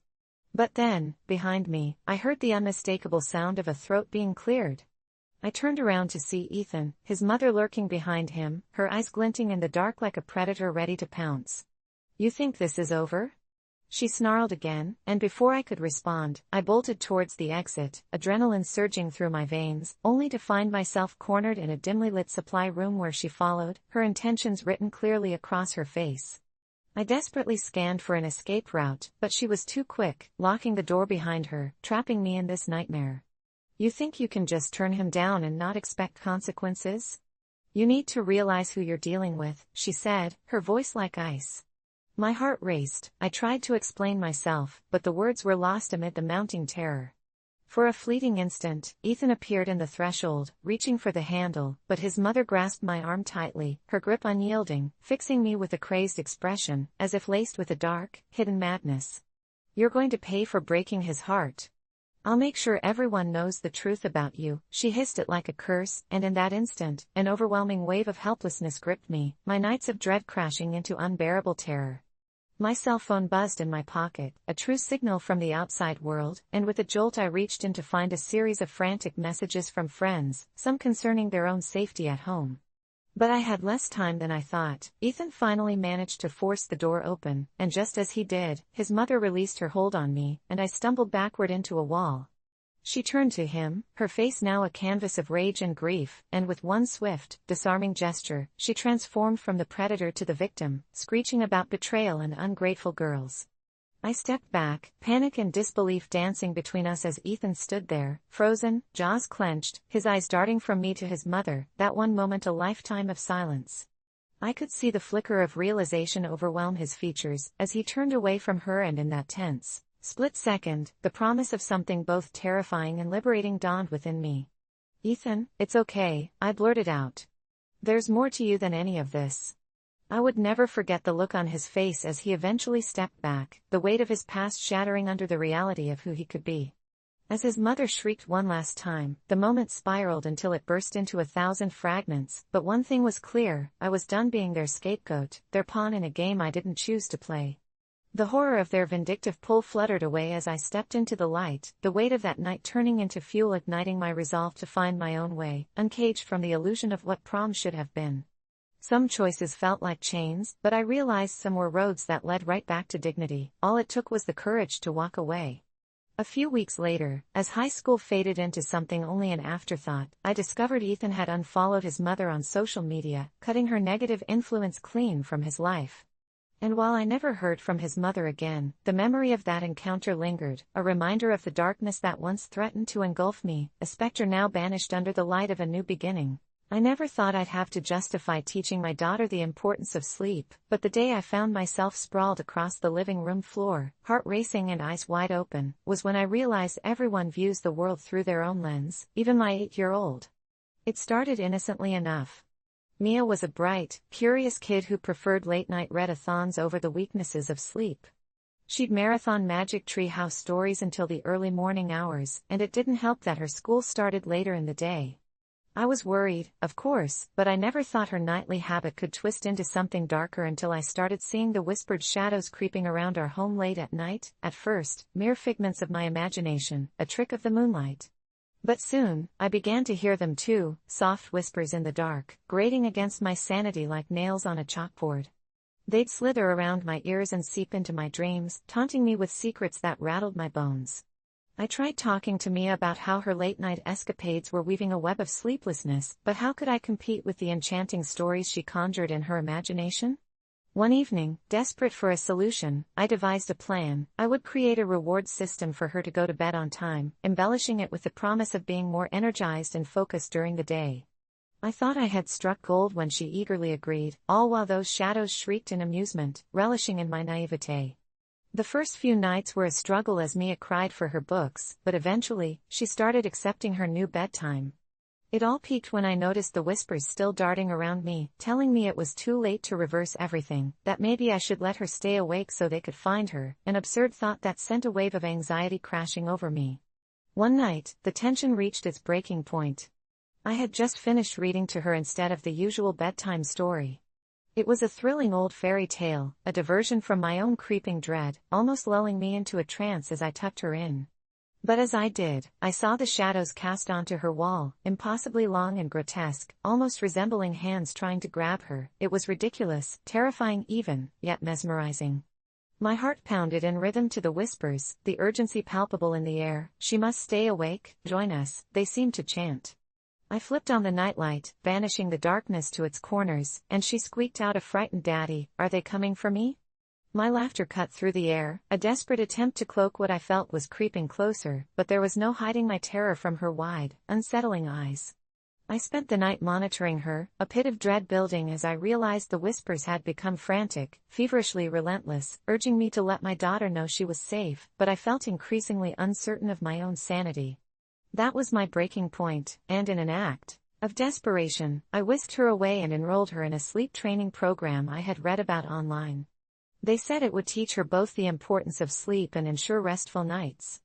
But the horrified look in Mia's eyes, begging me not to leave her during our first session, tore me apart. Yet I pressed on, my mind firmly convinced it was for her own good, for a small sense of normalcy. Sessions churned into weeks, and while Mia took her lessons to heart, I was left spiraling deeper into sleepless desperation. Each night felt longer, and the whispers invested more time in raking my mind over the coals of dread. She doesn't need you, she'll choose to join us soon. It haunted my dreams, transforming her laughter into disturbing echoes as I tossed and turned in worry. I desperately reached out to other parents, but in our social media group, my pleas were met with laughter. "Come on, it's just sleep. You are not being called to join the Sandman," they chuckled, but each laugh cut deeper until their amusement morphed into derision. Before long, they had tagged me as the overprotective dad who couldn't let go, further isolating me. I deployed strategies I'd learned in my own sleep-deprived state, led by what they advised rather than what felt right. I pushed her limits, enforced rules, and even barricaded her bedroom door with pillows, a move that causes waves of shame to ripple through me now. That night, the shadows slipped under her door, engulfing my household, murmuring vehemently, and I swear I could see them reaching for her. Tina, my wife, had long since given up. To her, Mia's sleep rebellion had graduated into another anecdote from a baffling father. I could hear her whisper late at night, "You're being overbearing," but every absence of sleep kept straining at my desperation. One fateful evening, the whispers crescendoed, echoing through the walls, and in a moment of sheer terror, I rushed into Mia's bedroom. The room was dim, illuminated by the pale glow of the moon spilling through her window, and there was Mia, soundlessly sleeping, but the voices screamed louder, almost erupting from the very corners of the room. She must choose, she must choose. In an act of panic and fear, I picked her up, shaking her awake, shouted for her to get up. It's important she stays alert, but my wide-eyed daughter crumpled in protest, her face stricken with fear. I was thrust into the horror unfolding before me. The shadows coiled tighter around me as I cradled her, horrified at how they began to flicker in the corner of my vision. They wanted her. In an all-consuming frenzy, I dropped her back on her bed and slammed the door shut, gasping for breath as if I had disrupted an ancient ritual. Had I doomed us both? The next morning was met with a silence that pinched my conscience, and when I approached Mia's room, I found it empty. My heart plummeted, 1,000 terrified thoughts racing through my mind. I dashed through the house, frantically searching. But the only noise that greeted me was the echo of my breath against the walls. It was then that I remembered the voices saying they would wait. Her door creaked open, and I felt their presence encircle me, still lingering like an unshakable chill. I tore back to where the shadows had taken me, and my hands fumbled to pull open the old closet door, revealing only impenetrable darkness, and there was Mia, but caught in a trance, a pitiful expression on her face. I would pay any price to pull her from that abyss, back into my arms where she belonged. When she returned to me moments later, her eyes focused once more, I held back my tears. It was all my fault. I had taken away the only shield she had against the shadows, her bedtime stories that filled our lives with imagination and warmth. As I cradled her, I made a decision. I would let her have her stories once more, even if it meant I could never truly sleep again. The importance of sleep suddenly became the echoes that trailed behind us, a gentle reminder of what dreams truly held. Though I still yearn for quiet nights, I realized the cost of my lessons was far too high. Am I the jerk for trying to teach my daughter the importance of sleep, or have I simply opened a door I can never close again? A few weeks ago, I found myself embroiled in a family feud that spiraled so quickly into something inexplicable, it still sends shivers down my spine. My cousin Amelia, who is a year younger than me, had a tendency toward excessive socializing, practically inviting half of our high school to any gathering we had, regardless of the time or place. But this year, Thanksgiving was at my parents' house, and after nearly 2 decades of noisy celebrations filled with the smell of turkey and pumpkin pie, I had my fill of her friends slumped on our couches or rummaging through the fridge, oblivious to any boundaries. So, when she announced excitedly that she was planning to invite her entire friend group over for Thanksgiving, I snapped. I told her she couldn't do that. Amelia, this isn't a party, it's Thanksgiving, I said, my voice a mix of irritation and concern. With tears threatening to spill, she stormed off, muttering something under her breath, and I thought little of it at the time. Yet soon after, the atmosphere around the house shifted, as if a thick fog had rolled in uninvited. I dismissed it as the usual family tension, until the day before Thanksgiving, when everything escalated dramatically. That evening, I was alone in my room, scrolling through social media when I heard an unsettling sound, like the distant echoes of laughter and mingling voices, muffled by the walls. At first, I thought it was just Amelia, and maybe her friends had come over anyway. So I crept down the hallway, pausing at the top of the stairs, when suddenly, everything went silent, replaced by the haunting clang of silverware dropping to the floor. I think it's worth noting that it was almost midnight, yet the dining room lights flickered as if someone were playing tricks with the switch. Out of curiosity and more than a little fear, I tiptoed down, half expecting to find my family enjoying some last-minute preparations. To my utter confusion, the dining table was set for an extravagant meal, plates stacked, candles burning, but no one was there. A chill crept up my spine, and I suddenly felt like an intruder in my own home. I felt compelled to call out, "Hello?" But the words barely left my lips when I saw the centerpiece, a grotesque arrangement of wilted flowers, and beneath them lay a note in Amelia's unmistakable handwriting, "You shouldn't have done that." I froze, heart pounding, convinced it was some cruel prank. I backed away slowly, intending to bolt upstairs, but as I turned, I caught sight of something out of the corner of my eye. A shadow flitted past, quick and darting like a live thing. My instincts screamed for me to run, but I found myself paralyzed. It felt as if I were awaiting something profound. When I finally gathered the courage to rush back to my room, I slammed the door and locked it tight, hoping that would be enough to keep whatever I'd just witnessed at bay. That night, I hardly slept, plagued by uneasy thoughts filled with what festered between Amelia and me. The morning of Thanksgiving dawned gray and heavy, the air thick with an odd sense of dread I couldn't shake. As my family began to arrive, I tried to put on a brave face, forcing myself to engage in the usual small talk. Every now and then, I would glance toward the front door, half expecting a bustling group of Amelia's friends to barge in, but they never did. A creeping confusion and guilt gnawed at me as I remembered Amelia's tear-streaked face, that feeling of something undisclosed shared in those fleeting moments before she left. But when the dinner bell rang and we settled at the table, there was an emptiness around us that felt wrong. I hadn't noticed it before, but Amelia's absence cast a shadow over everything.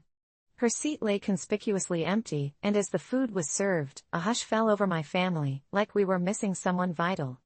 I tried to swallow my unease, laughing at my uncle's jokes while the rest picked through their food absent-mindedly, eyes darting toward the door as if expecting Amelia to walk in with a smile and an entourage.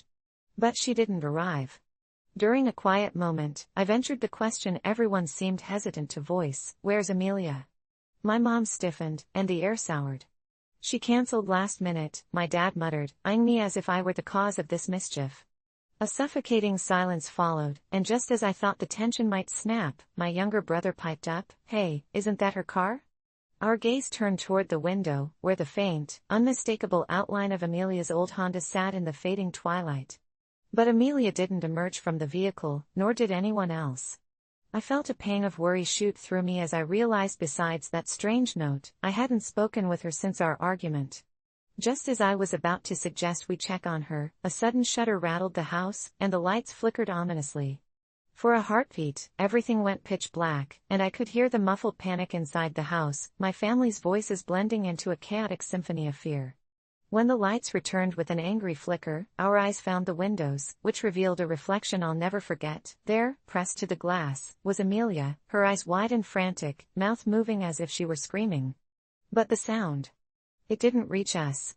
In that horrific moment, I felt something wrench inside my chest, a sense of cold accusation settling firmly in my gut. I didn't know what I'd unleashed by saying Amelia couldn't invite her friends. I lunged for the door, my heart pounding, but before I could escape, the house became agonizingly still. Drawing in a breath, unsure whether to feel more terror or dread, I realized something was terribly wrong, as if an uninvited guest had slipped silently into our home, something that lurked and stared from the corners of our lives.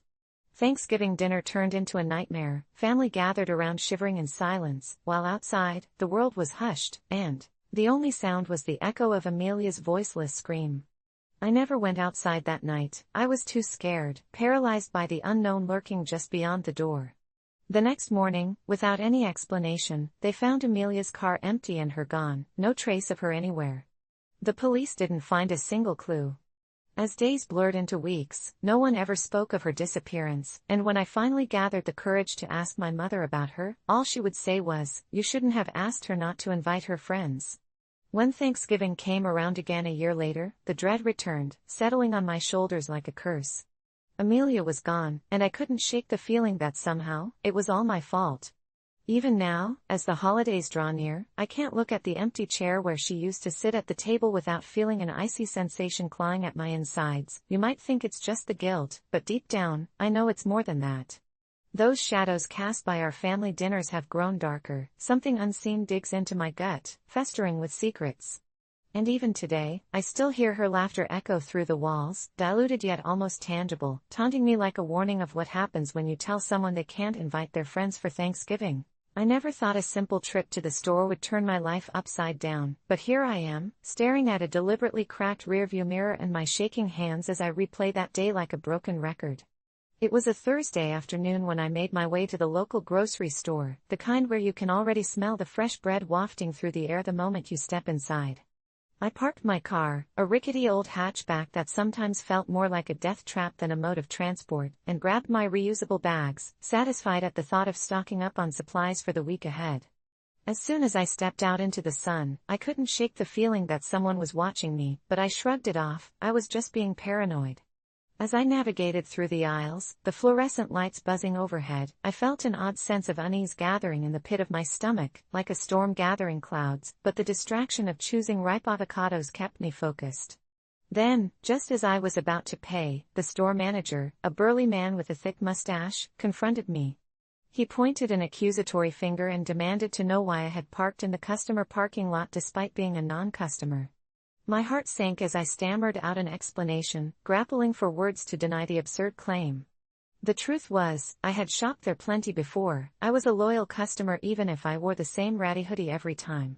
But he wasn't having it, and soon enough, a crowd gathered around us like vultures drawn to a dying animal, some taking pictures on their phones, others whispering behind their hands. I felt my face burn as outrage and embarrassment battled inside me. I tried to plead my case, but the manager's eyes were void of sympathy, and he kept saying I had stolen a space meant for paying customers, almost reveling in my unease. The chatter swirled around me, and through it all, I became acutely aware of the other customers' judgmental stares, their silent alliances forming against me. Just when I thought it couldn't get worse, I felt a hand on my shoulder. I whipped around to see a stranger who claimed to have witnessed everything. The wrinkle-faced woman looked deep into my eyes and said she had seen me walk into the store without a cart, evidence of my guilt, she implied. Before I knew it, I was in a full-blown confrontation, surrounded by angry voices as the scene devolved, and I felt trapped in a surreal nightmare where all I wanted was to grab my groceries and leave. I thought I would cry, the humiliation of it all, so I decided to cut my losses and walk away. But before I made it to the door, I heard a loud shout that made me spin. "You think this is okay? You think you can do whatever you want?" It was a younger guy, he must have been no older than 25, and he was practically shaking with rage. My instinct told me to just leave, yet I felt a compulsion to respond. "I can park anywhere that's not specifically marked," I said, my voice tinged with desperation. "I'm a customer." Somehow, the words fell flat, and within minutes, I felt like I was the villain in a crime thriller. People were snapping photos, and I couldn't help but feel like I was reshaping their perception of me into something monstrous and self-serving. Heavy with the risk of escalation, I bolted toward my car, but the crowd followed me, whispers morphing into accusations, and I could hear the word entitlement thrown around like a weapon. My shaking fingers struggled with the keys, the metal digging into my palm like the weight of the judgments surrounding me. In that moment, a primal panic kicked in, and I took off, barely managing to slam the door behind me before revving the engine. I glanced in my rearview mirror, the crowd dwindled but still, those eyes followed me as I sped away, fueled by something more than just righteous indignation. I thought about what they believed of me, a thief in plain view, a villain unseen until I was thrust into the light. I had an incessant feeling of being stalked as I drove home, every car a possible threat, every intersection a heightened crossroads of shame. By the time I reached my neighborhood, the weight of my crime settled heavily on my shoulders, pulling my spirit down. I locked the door behind me, determined never to revisit that store again, but the fallout was far from over. Over the next few days, I watched anxiously as the topic spiraled on social media. Someone had posted a video of the confrontation, painting me as a monster in need of public scorn. The comments were merciless, people calling for my head because of a miscommunication blown out of proportion. I struggled to sleep. Images of that mob haunted me as I tossed and turned, each creak of the house sending jolting terror coursing through me. I tried to remain disconnected, but it was impossible to ignore the shame, the anger, and the community I thought I belonged to suddenly turning their backs on me. I stopped going out, avoiding the grocery store like it was a plague zone, but I still heard whispers as I passed others in my neighborhood. Then came the calls. I got them all right, late at night just as I was starting to succumb to the silence of my home. They were taunting, anonymous voices echoing the very accusations that had attacked me days prior. I blocked number after number, but they kept coming, like a relentless tide, washing over me, burying me in guilt for something I had believed was just a simple parking dispute. I no longer found joy in cooking for myself or curling up with a good book. All I felt in the pit of my stomach was an ever-gnawing shame that clung to me like a shadow, relentless and suffocating. I began to question my own sanity. Had I really parked illegally? Did my neighbor slip the manager my license plate?